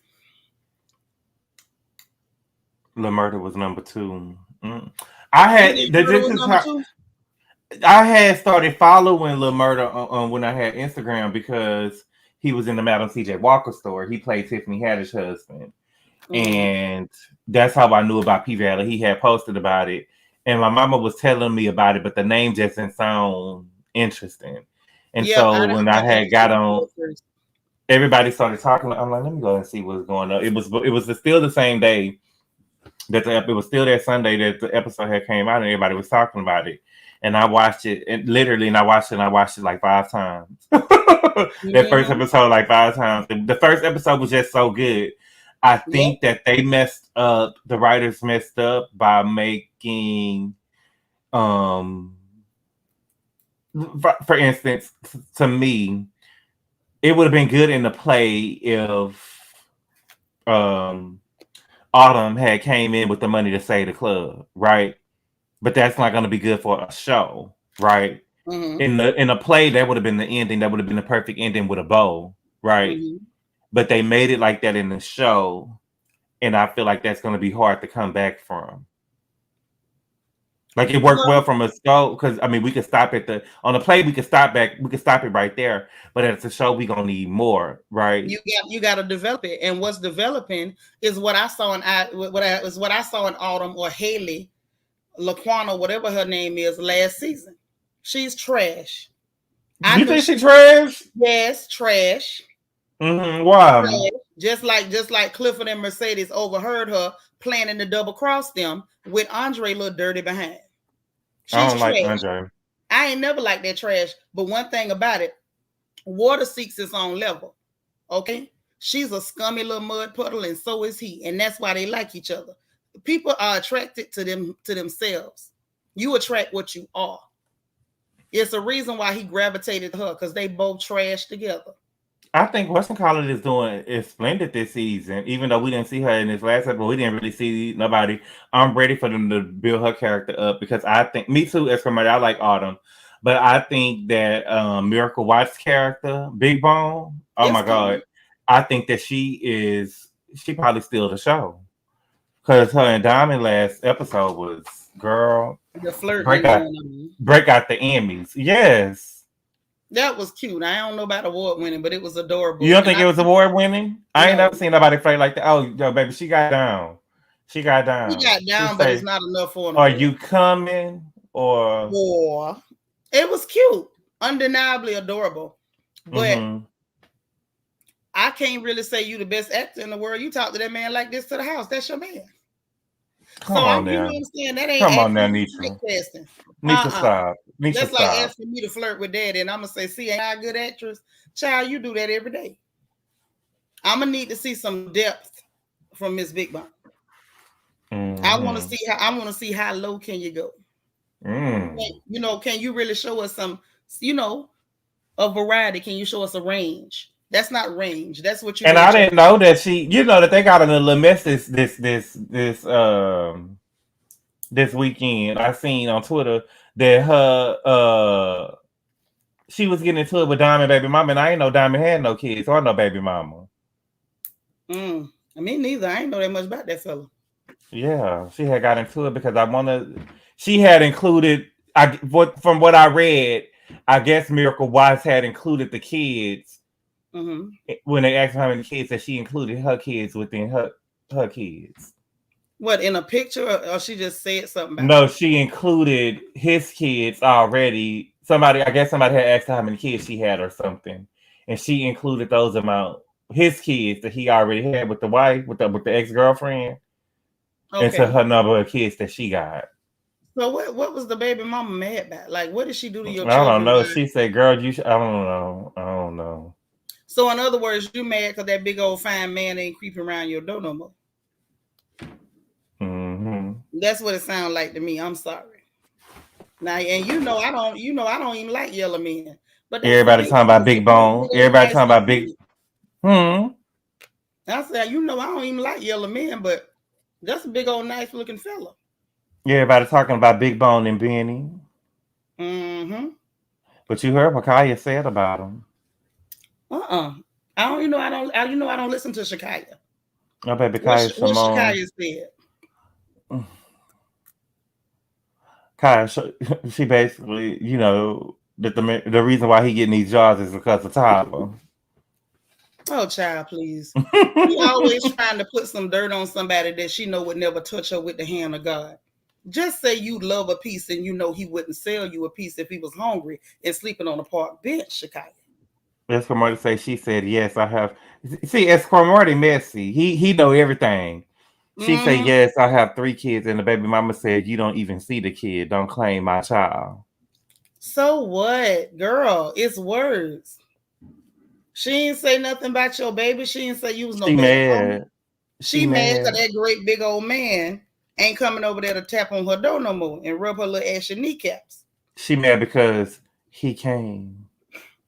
Or here you go. He came and then the was he left. I thought you were saying he came with Miracle. He came and she was rubbing on her belly. There you go, that too. But she mad because he came and went over at her house. That was she mad about. There wasn't no or ... It was and went. That's why she mad. Like, stop that. That girl ain't said nothing to offend you. What you over there getting mad for? You know why she mad? She mad because she know how these girls do. They start, well, I'ma count his children just like they my children. I love them just like they mine because I love him so much. You know that's the hood rat playbook. Now come on. So you mad because you felt like this girl is announcing to the world that her and this man is so close that she just love his children like they hers. They engaged, right? Yeah. Yeah, because Miracle from Houston. And I seen John Sally was on talking over there to Vlad, and John Sally was talking about her. They say John Sally. John Sally take like all women. Let me just say that he one of them Malik Yovas. Look him. That's what they've always said about Sally. All women. Lord Escamilla said he left Duke's Mayo for the Miracle Whip. Well, listen, I ain't mad at Miracle. Whoop him, girl. Whoop him, girl. But go ahead and jump the broom because engaged ain't married. It's I want to know, do Miracle got kids? I ain't never heard of Miracle having no kids now. Ain't she pregnant now? She pregnant now, but I want to know, did she already had some kids before him? Because I thought that was gonna be a match made in heaven, but he already got kids. I don't believe in a blended family. It could still be a match made in heaven. That other helper can choose to allow them to interact with the child or not, but that ain't gonna make them not be no match made in heaven. She just gonna be over there angry, eating Fruity Pebbles at 2 a.m, crying. Boy, not Fruity Pebbles. Break down. That's what Mariah Carey was eating in the breakdown video with Bone Thugs. Okay. Steady breaking me on down. Either that or some Captain Crunch. She gonna be sitting up there eating cereal and crying at 2 a.m. But in reality, So now, this what I didn't see. Did Wardy ever get that phone from Rome after he slipped? No, he didn't get no phone from Rome. He don't even know what the video is on. You know what I'm saying? He don't even know what the video is on. Because, you know, if I was Mississippi, look, them niggas just gonna be out. You know what I'm saying? Real deal. Look, them niggas just gonna be out, nigga. You ain't fucking me. Well, she still said no. She wasn't finna go along with that. He tried to force her. Like, he tried to use that to extort that from her. And when she wasn't going along with it, he shoved her and tried to force that girl. That scene was traumatic for me to watch. Like, I was literally like, I had balled my fist up so hard that my nails was cutting the palm of my hand. Wow. Because, like, you know, I'm a black woman, like a lot of black women, and a lot of us have been attacked that way. Okay? The person who attacked me was not successful, but it's still like that kind of stuff is a trigger for me. So I was sitting here like, girl, fight. Like, for a minute, I forgot it was a show. I'm glad that she was able to get that Negro up off of her. At no point was she giving in. If he was going to tell, he was just going to have to tell. That's why she went and let Wardy know. He know by murder. He know everything. That way, you know, he could get ahead of it or figure out what they was going to do or how they was going to do. She had no way of knowing that Wardy was going to send him to the upper room. But I this feel is like the crazy thing to me. I feel like you shouldn't play around with people that work for the funeral home. I ain't never trust them. This is the crazy thing to me. I don't believe in a blended family, Naga boy. I don't.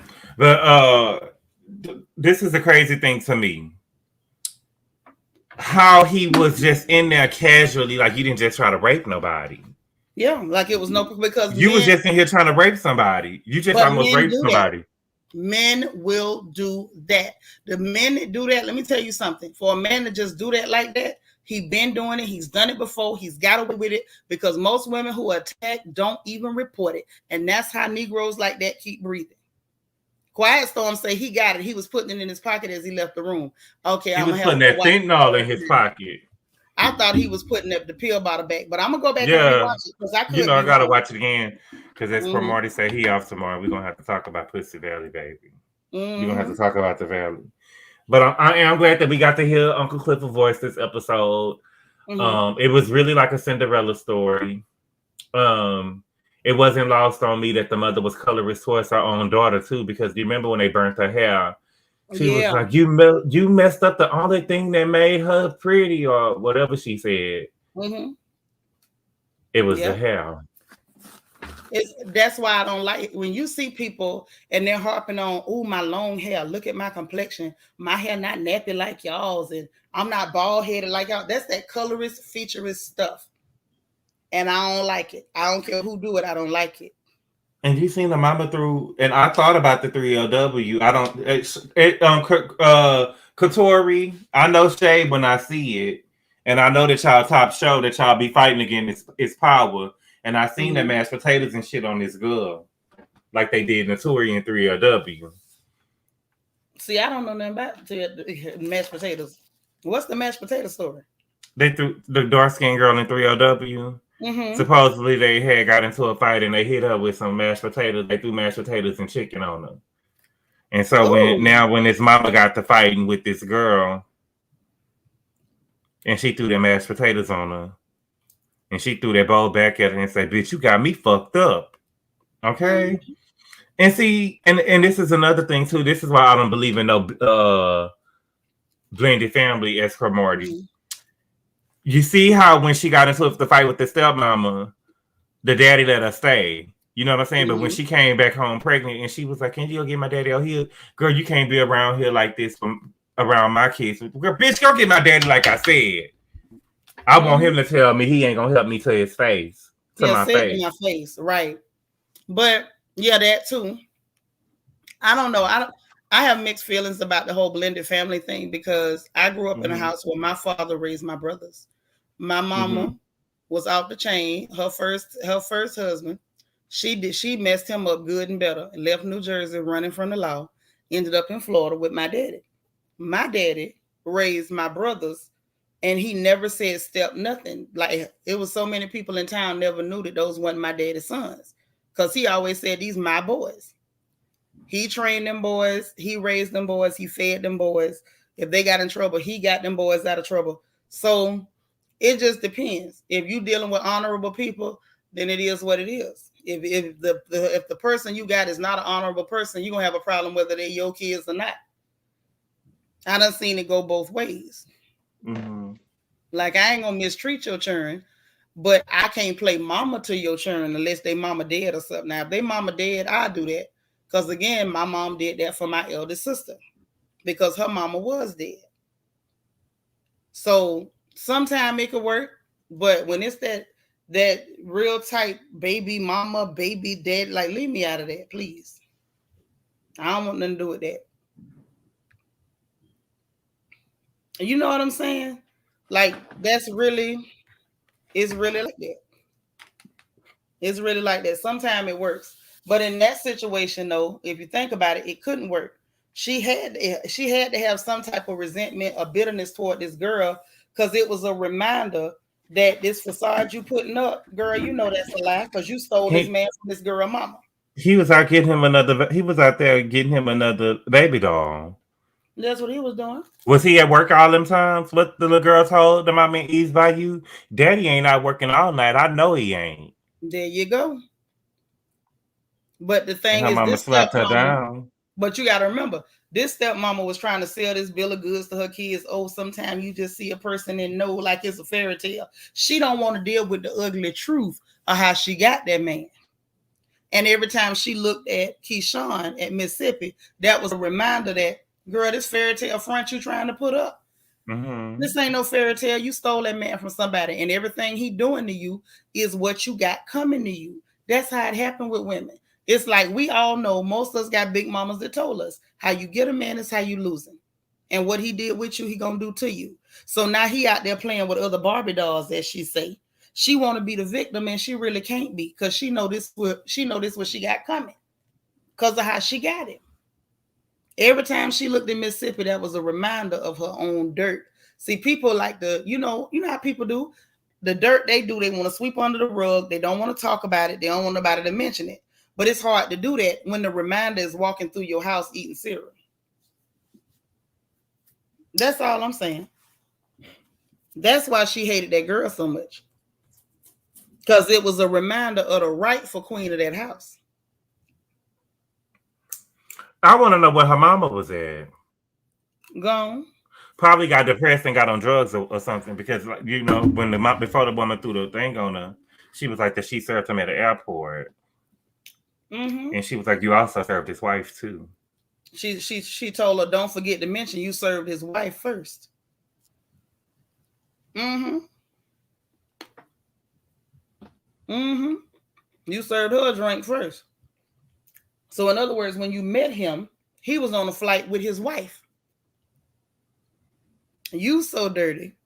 You seen him with the wife, knew he was married. Ain't like he lied to you. You knew he was married because he was on the flight with his wife, and you still went after that woman husband. And now you sitting up there crying, smoking them Virginia Slims or them Benson and Hedges in the middle of the night because he out there doing the same thing to you that he did with you. I'm just saying. See, Lala right along with you say sometimes that instant family is a no. I don't care what nobody say. Mm-mm. Real talk. But no, I want to fast forward to next Sunday because I want to know what's gonna happen next. I want to I want them to give us the whole season at one time. I know. See, season 1. And Atlanta had the audacity, as far as they been this season, they got the audacity to have a bye week. Yeah, you're going to take a Sunday off. You can't afford a Sunday off. And they so dry. This whole season is just so dry. Lord, Bianca said, but she did want her not to do what she did. Mm-hmm. Yes, she did. She gave her a warning, but the poor little dummy couldn't understand what she was telling her. Ooh, Lala up here dropping these jewels from the book of Galatians. You can't build a home on unsolid foundation and be surprised when it crumbles. Girl, you better go ahead. Right. Ain't that real? To be real. You got to be real. To be real. I'm not finna play with you tonight. Dora gone to bed and she was the one talking about she missed your singing and she missed it. I got to have it, baby. Soo-hoo, soo-hoo, soo-hoo. You say you ain't see one episode of The Housewives. You ain't missed nothing. What you say now? I think I love you, baby. What you feel now? I ain't gonna do it. I ain't finna do it. You ain't gonna draw me in this tangle, boy. I feel I need you. What you know? Now, ho, ho, ho. To be real. Wait, no. You're not gonna draw me but in. Yeah, as we seen though, these niggas ain't getting. I mean, these women ain't the only things getting beat. We seen that Ricky Martin was over there beating on his bitch. Who? Ricky Martin was over there beating on his nigga. No, I ain't know that. Yeah, Ricky Martin was over there beating on this nigga. It go down in the LGBT community too. They just don't be talking about it because people feel like it's two niggas. Now you know what? I have heard that it's a lot of domestic violence. Oh girl, them niggas be getting beat up, towed up, punched, shot, drug, guns and shit drawn. Oh, I done seen it go down. I done seen it go down. For real. Lala say she want to do a Twitch karaoke party. We'll do another one whenever y'all want to. I don't care. Two. Niecy said he got a restraining order against him. Child, look. That's a shame. That is a shame. You know, whatever he did to me, I would have been hurt. Y'all think Stacey Dash was putting on y'all think Stacey Dash was putting on when she got into that ambulance over there on College Hill? Yeah, and how she was wrapped up from head to toe, baby. They would have had to come. Whatever that man did to me, they would have had to come and get me. Oh God, no. I don't know. That's one of the things I ain't gonna never understand is them domestics. Just keep your hand to yourself, please. They just can't have their way. I don't understand it.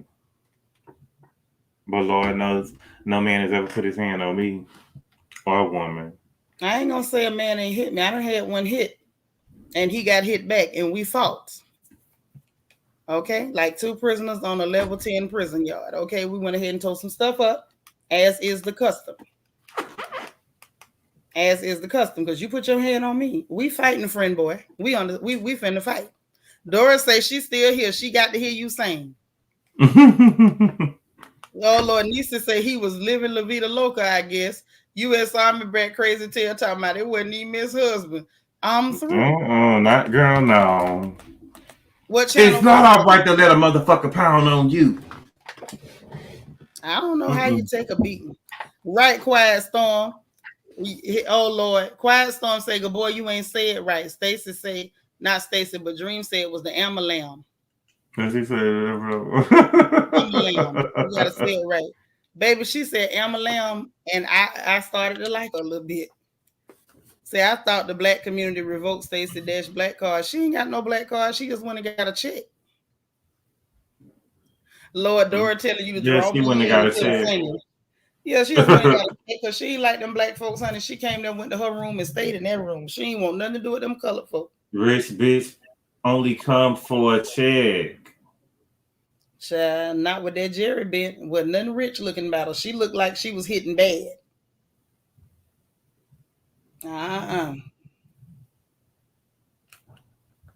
This don't make no sense. This don't make a lick of sense. I don't know. Child, before we go, my nigga? Did you see that Summer Walker went off because somebody went to touching on her belly? I said, ooh, people gonna learn. Baby, Summer Walker from the BET Awards to this weekend, that stomach done grew, didn't it? You know, that's how it be.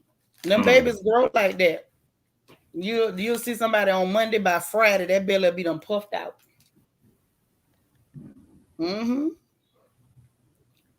But she said she was taking a selfie with somebody. Somebody asked for a selfie. She agreed to do a selfie.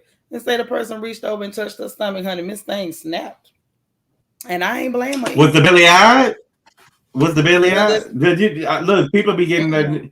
No, I don't want to take no picture. Yeah, like I don't want to take. Don't put your hands on me. She tried my cousin. Go ahead.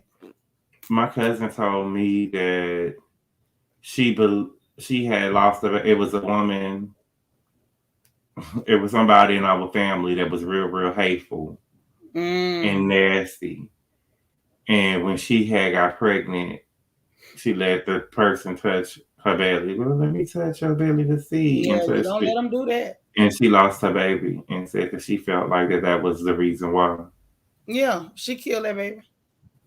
She did it. She did it. Yeah, you don't let nobody touch that belly. No matter what people say, tell me now. I'm sorry. I keep jumping in with you.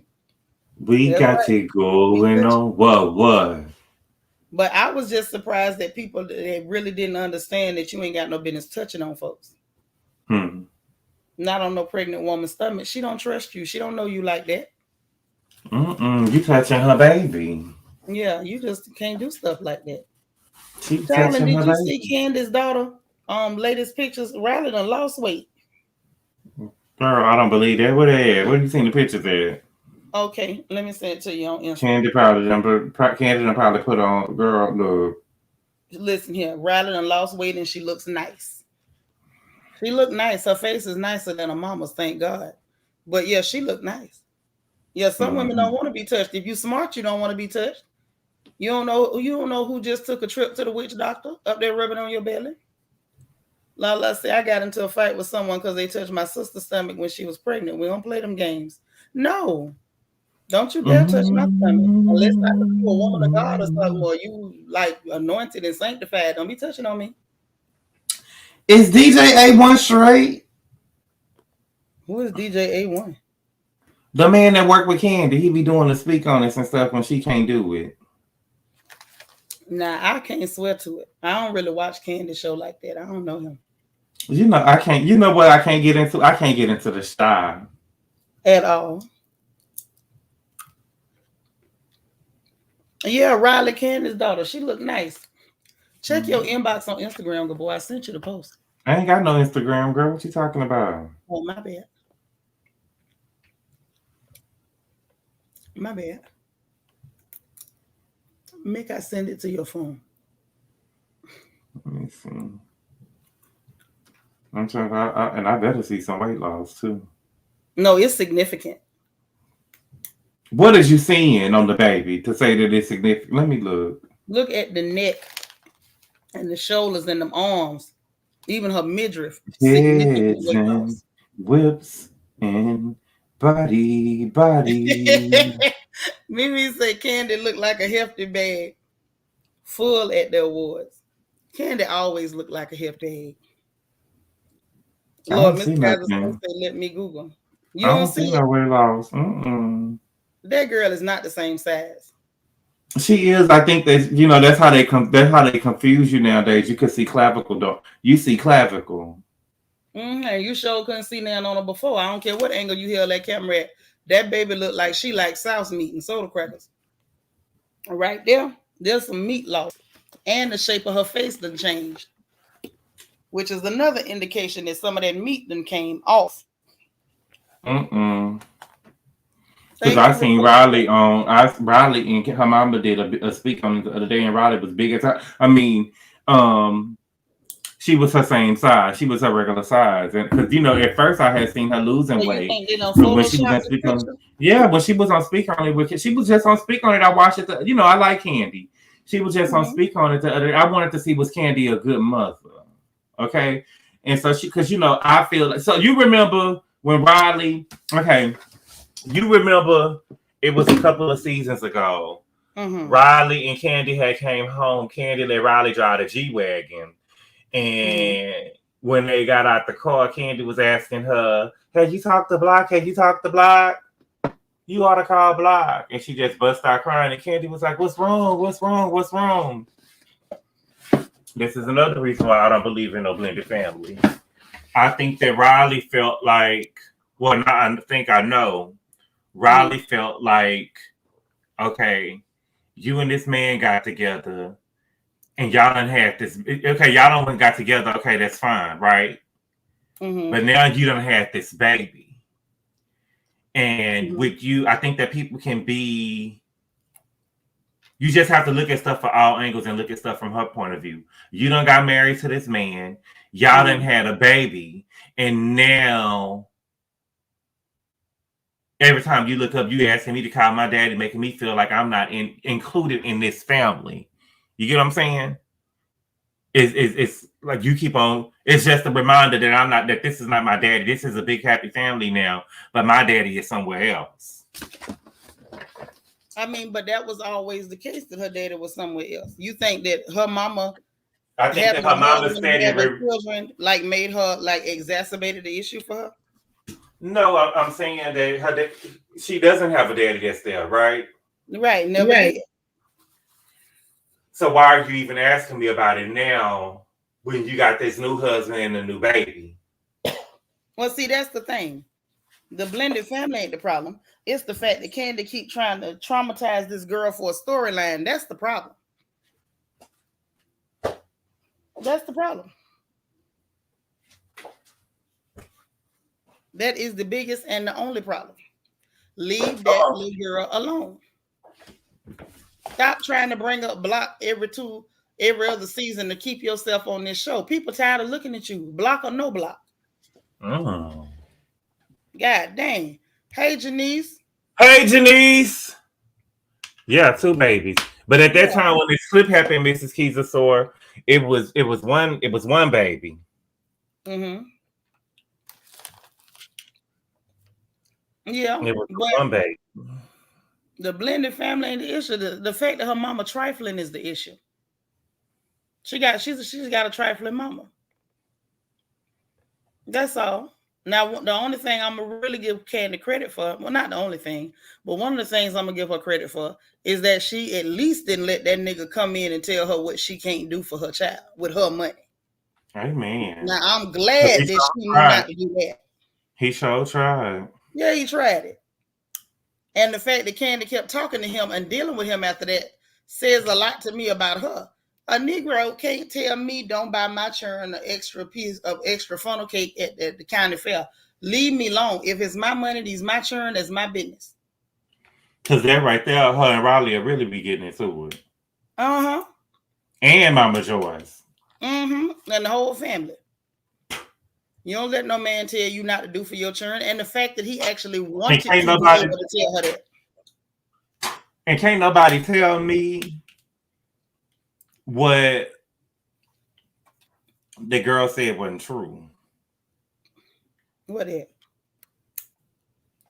That Christopher Williams' wife said what she said wasn't true.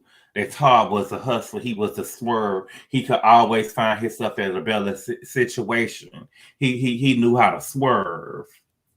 Candy knew that was true. Candy just got a big ego.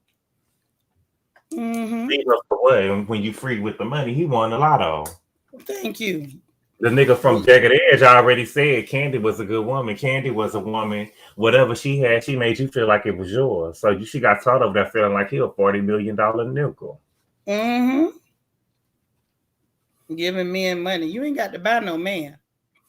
Now, I know I joke about Candy with the catfish mouth, but I'm sorry. It's a lid for every pot. It's a man out there that actually wants you, that you ain't got to put on the payroll. Shamika say, right, that's why she got the prenuptial agreement. She got that prenup because Mama Joyce wouldn't get off her neck. Because if it wasn't for Joyce, Candy dumb behind would have married him without one. Because she wasn't trying to get no prenup with AJ. No, she wasn't. And even with the money, AJ still ain't want her. And she went to doing all that crying and stuff when he got killed. Girl, he wasn't even with you when he died. Now, I hate when girls do that.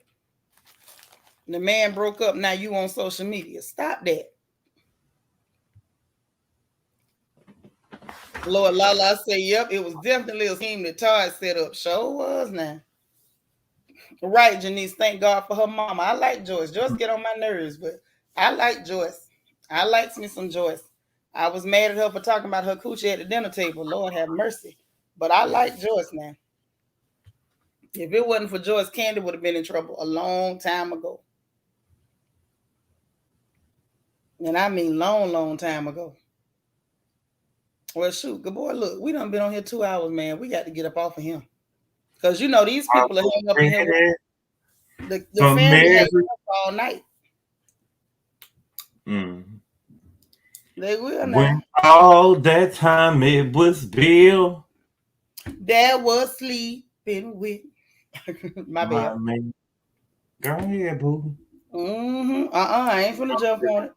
I don't hear nothing but whatchamacallits popping all night. Talking about them firecrackers?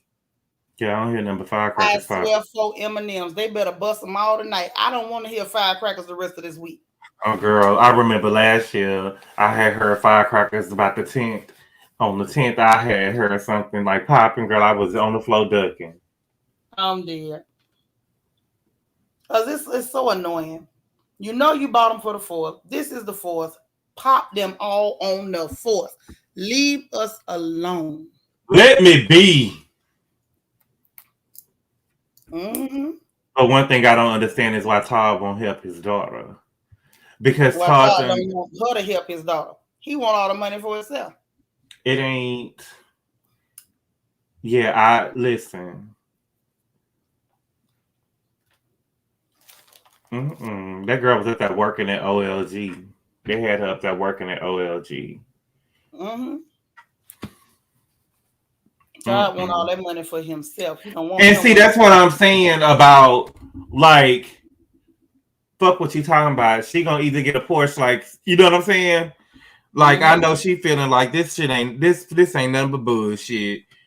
Okay, especially, this girl done got a Porch SUV, and I'm over here riding the bus. This the thing. I think she would have felt different if it wasn't for the fact that Candy was offering to do for her. The fact that the lady offering to do for her, I think that's probably what stings. That's what stings. Because if it was just, I'm going to do for my kid, you do for your kid, I don't think. But Todd was begging Candy. But that's what I'm saying, though. They want to help his daughter, but she was begging to Candy to fix this goddamn studio thing, the condo that you got over here in New York. Yeah, he was begging her to do that. He's selfish. He only because if he had the money to do it by himself, he wouldn't give a fuck. We got an apartment in New York. But he didn't. We got a place in New York if we want to. He didn't want to help that girl. Todd is only about himself. Period. He don't care whether that girl have anything. He don't want Candy to give her nothing because he feel like that'll come out of what's coming to him. Candy was willing to do for that girl. He should have let her help that girl. But Todd trying to get as much as he can because he know if they divorce, he can't get nothing. And he got to be out in 30 days. That's what all that starting businesses was about because, hey, the businesses started during the marriage. That's not a part of the prenup. He wants something he can steal. He can't steal nothing that's given to his daughter. That belongs to his kid. When they divorce, what he going to do? Tell her, well, I know Candy bought you a car and it's in your name, but give it to me. That don't work. Yeah, he dirty. I don't like the little toddler. Little bitty tiny fellas with big heads and no necks shouldn't wear beards and shouldn't be running around scheming, looking like an angry, evil leprechaun. Lala say exactly. Todd gives me weird energy. Yeah, because I know he had got pissed off when Candy had bought her mama their house. He had made the comment of like, you just buying everybody houses. You get a house, you get a house. You know what I'm saying? You just mad because you couldn't get your mammy a house. I just feel like, you know, like Candy said, I have a mama who have been there for me. We ain't never been in no shelter. We ain't never had to stay with nobody. I always had a roof over my head. I always had my own room. We ain't never had to go to nobody's house and ask them for no syrup sandwiches or none of that. Okay. And so I feel like that she deserves when I come up, you know what I'm saying? Whatever she wants, she gonna get. Well, not whatever she wants, because my mama could go. My mama can go. You know, my mama the type of woman, child. My mama feel like she needs 10% of whatever we get. But what I'm saying is, she ain't gonna want for nothing. And if she want a new house, And I got it. She could get it. That's the right way. Get a new house. Mm-hmm. Let's see, Miss Kaiser so say Riley probably be sneaking Kayla money on the low. I hope she do. She told Mama Joy she was wrong for talking to her at a wedding away. She wasn't talking to her in a way. What happened was Mama Joy, so Candy had a suite. Mm-hmm. It was her, it was all of the girls, okay? Mm-hmm. And it was her, Riley, and the girl. Candy be trying to do too much. Mm-hmm. Okay? It was Candy, Riley, Mama Joyce, and the girl was in there too. Kayla, yeah. Mm-hmm. And so Candy was like, you know, you got you a good girl. Don't forget you got you no good girl over here.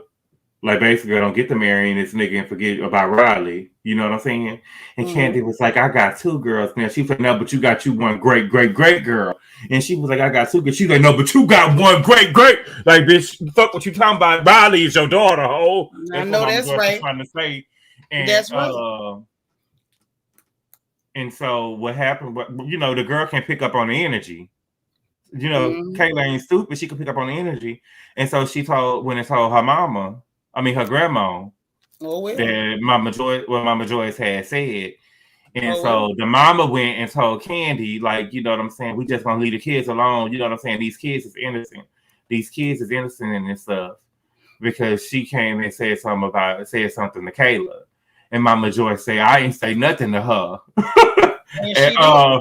Yeah, she did. And she was like, I didn't say nothing to her. I didn't say not one word. I didn't say nothing to her.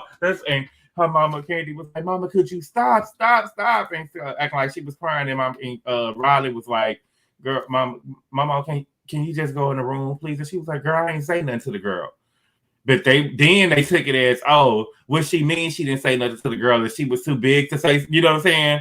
Like, but what you mean? What it was, yeah, she didn't say nothing to it. Anyway. Right, yeah, they wanted to be offended. And Candy, all that sugar mama ass shit, you ain't got no two girls. You got one girl. Stay behind for me. You got one girl. You got one girl. Your daughter is equal to my child, or she deserves everything my child deserves. That's just not true. I'm sorry. No, I can't ever see it in life. I can't nothing that's mine. I'm not comparing it to nothing else. And it's just ain't nobody my daughter's equal. Nobody. No way. I ain't gonna mistreat them. I can never mistreat you, but you could never ever feel like you got every right and privilege of my children. Now I ain't gonna see you hungry if you're in my presence.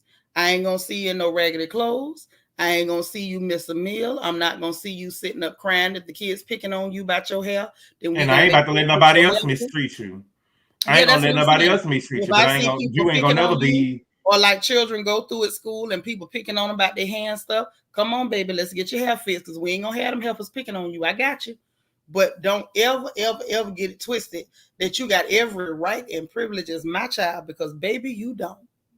When I die, my children inherit. As I live, my children can go in and out of my personal bank account as they please, and you bet not try it. Me and my mama was talking about Kyle. Mm-hmm. From Real Housewives of Beverly Hills, right? Mm-hmm. And on not this last episode, but the episode before that, Kyle was saying that she feels bad. You know, Kyle got her oldest child, Farrah, got her own daddy, and then she got 3 other children by Mauricio. And Kyle was saying that she feels bad for her ex-husband, because she said that she felt like that she was too young to be married, and she, you know what I'm saying, she shouldn't have even got married, basically. And she had the baby. And she kind of feel bad because he never married again. But him and Mauricio are like really, really cool or whatever. And so me and my mama started talking, and I was telling my mama that I remember when, you know, me and Farrah are the same age. And I remember when Farrah had graduated from USC on the show. And I was telling my mama how I was trying to explain to my mother that, for instance, and I know it ain't none of our business, but it's on the show, right? For instance, Mauricio got how people be like, okay, I love you just like you my own, right? Right. But when Mauricio passes away, Mm-hmm. Farrah, will Farrah be in his will? And will she really be his equal like the other children in his will? And my mama was like, yeah, she would. She should be in the will just like his other children. And I was like, well, that's not fair because when her daddy died, she gonna get whatever he got.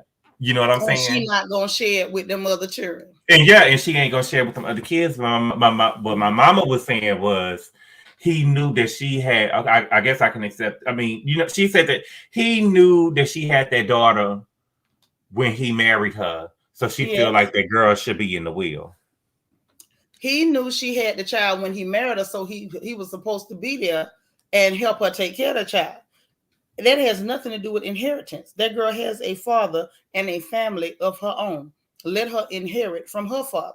Now I could see Miss Kaiser so say thank you for the super chat. Bye, Kaiser. Okay, Kaiser. So say, girl, drive safe heading to work now.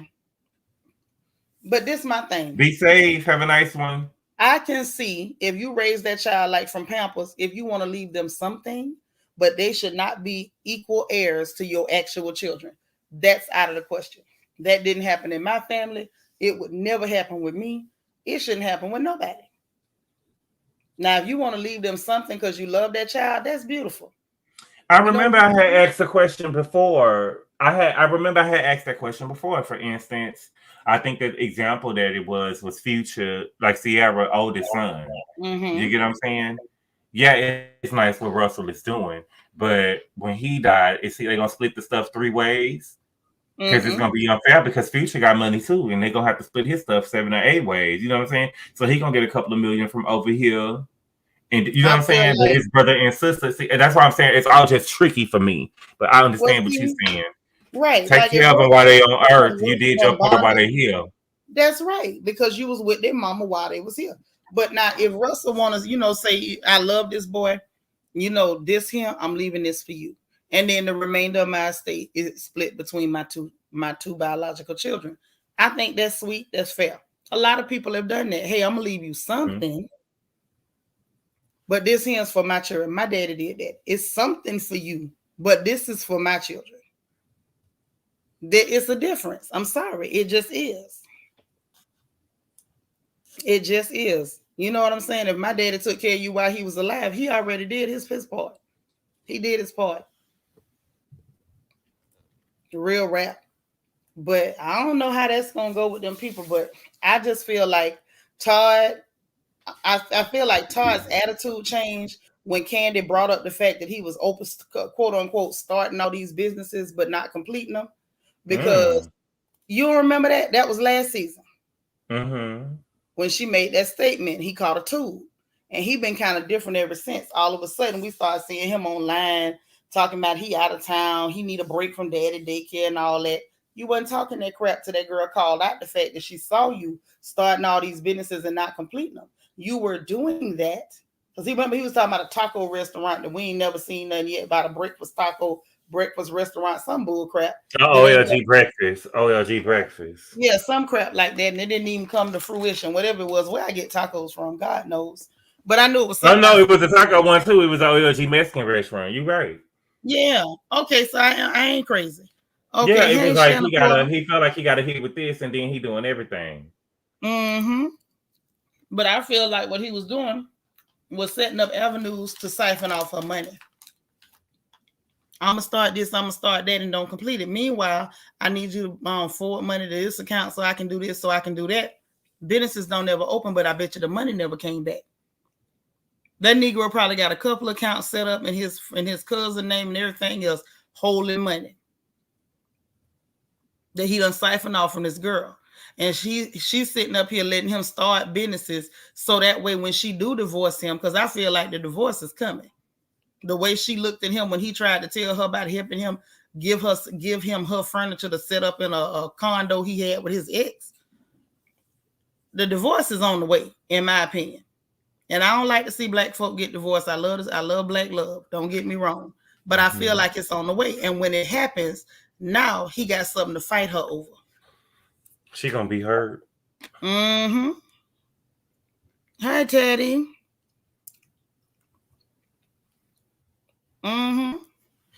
That's what I'm trying to tell you. That's gonna hurt her. Yeah, it's gonna hurt her in a way, but I feel like she part the way see it coming, because if you watch her demeanor has changed toward him too. Because she used to didn't give him none of the snotty, because Candace a snotty heifer. But she didn't used to give him none of that. Now she giving him some of that same energy.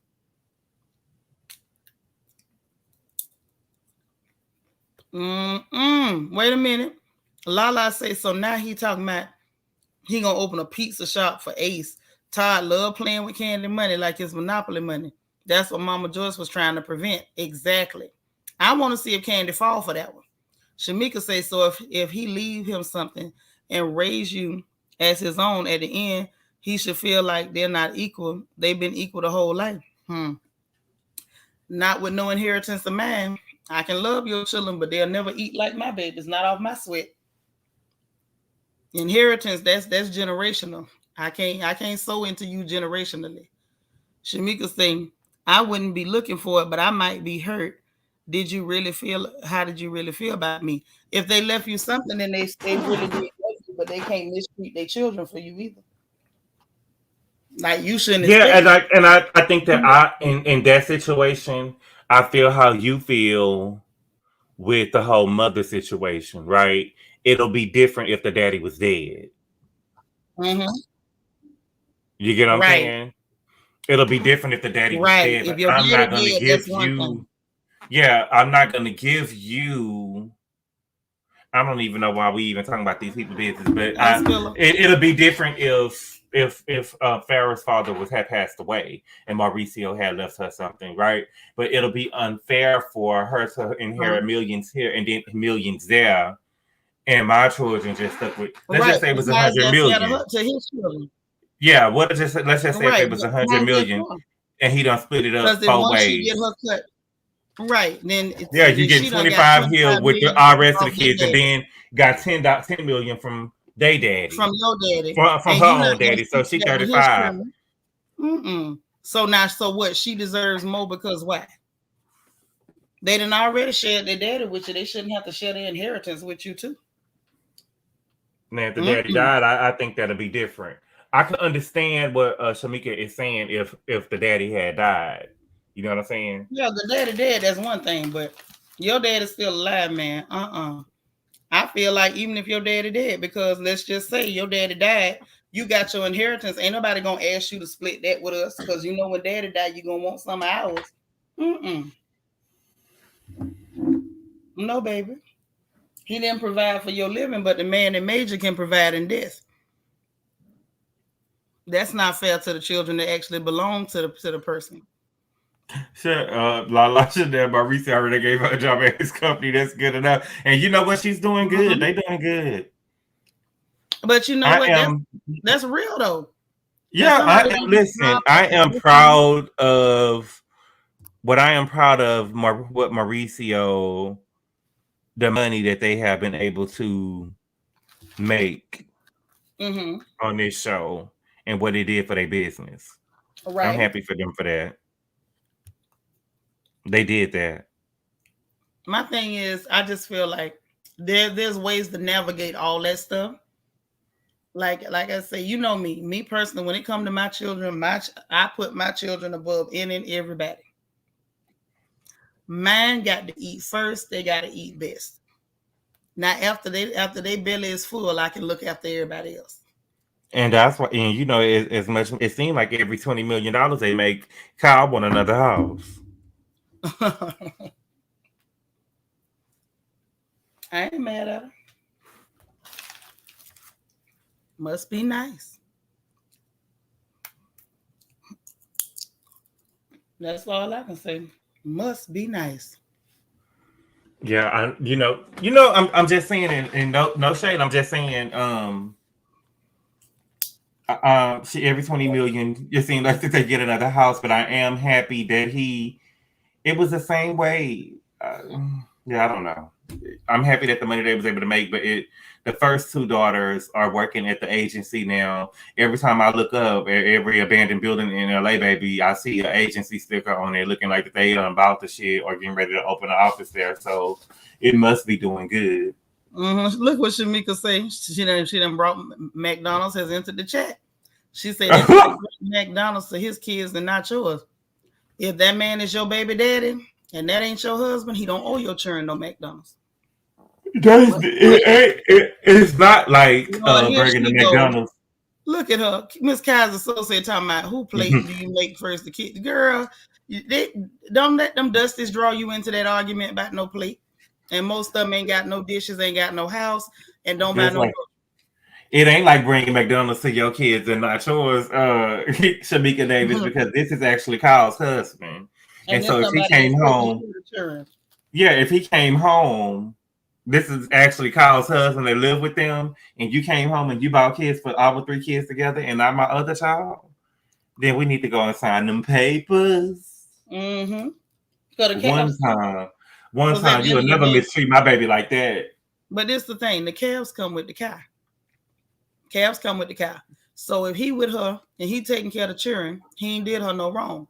If he died and he decide that he's gonna favor his children in his will for his inheritance, he would be wrong not to favor his children. He's supposed to favor his children.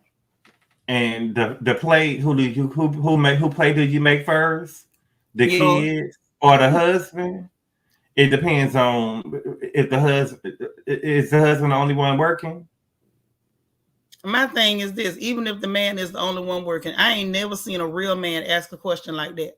Plum, I don't know where Kayla mama at, but this is my thing. My daddy work, my mama ain't work on a pie train. My daddy ain't never asked no question about, did you make my plate before you made the church? Like, that's just the dustiest question that these dustish men have asked in the history of dustdom. Real men don't care who plate get made first. Most of them will tell you, take care of my children first, because they're actual men. As long as you feed the man, I don't think he care what order his plate get made in.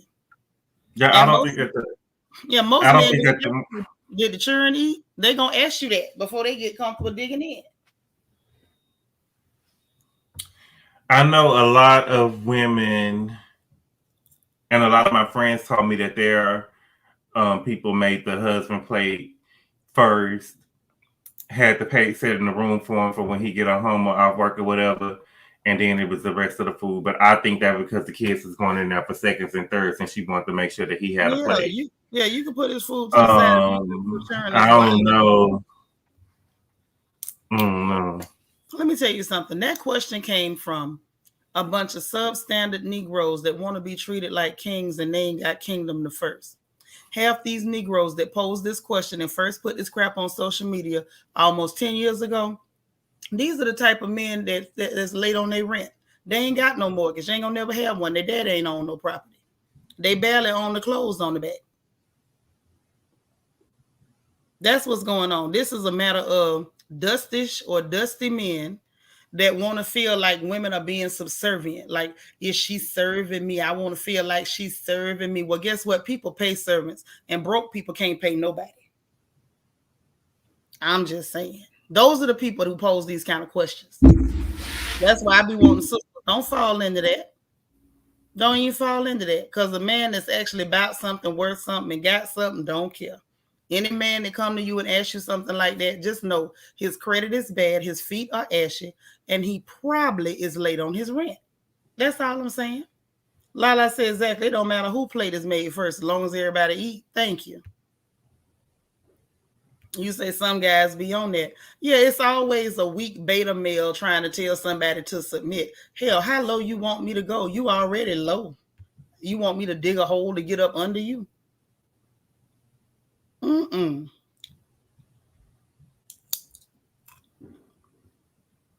say he eat last. I mean, my thing is, why we worrying about who eating first? Is this the Hunger Games? Ain't enough food in the house? He ain't buy enough groceries where everybody could eat? Plum, who under investigation? Mauricio? Good boy, is Mauricio under investigation? I haven't read that. I don't know. I can't say that he is or not. I'm not sure. Miss Kaiser, so say you got something you want to tell us because you asking about marriage a lot. It's a man chasing you. They ain't said submission is in the Bible. The problem is a man need to be a man first, and most men are not the ones asking this question. A bunch of males that can't afford to be men are asking that question about submission. But I want to know why you keep asking about marriage. We ain't talking about no marriage tonight. Who is the man that's chasing you?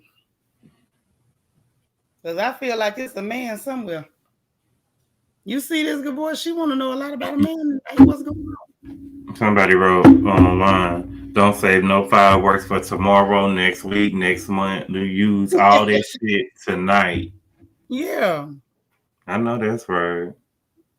Janice, you know I'm going to keep it real. They make me tired with that stuff. I was raised by a black woman Marine, and I don't get what he's saying. What who's saying? What man is you talking to? Some of us, I don't have a problem with submission. I just have a problem with any man that gotta ask for it. If you gotta ask for it, you already not man enough. There's a problem.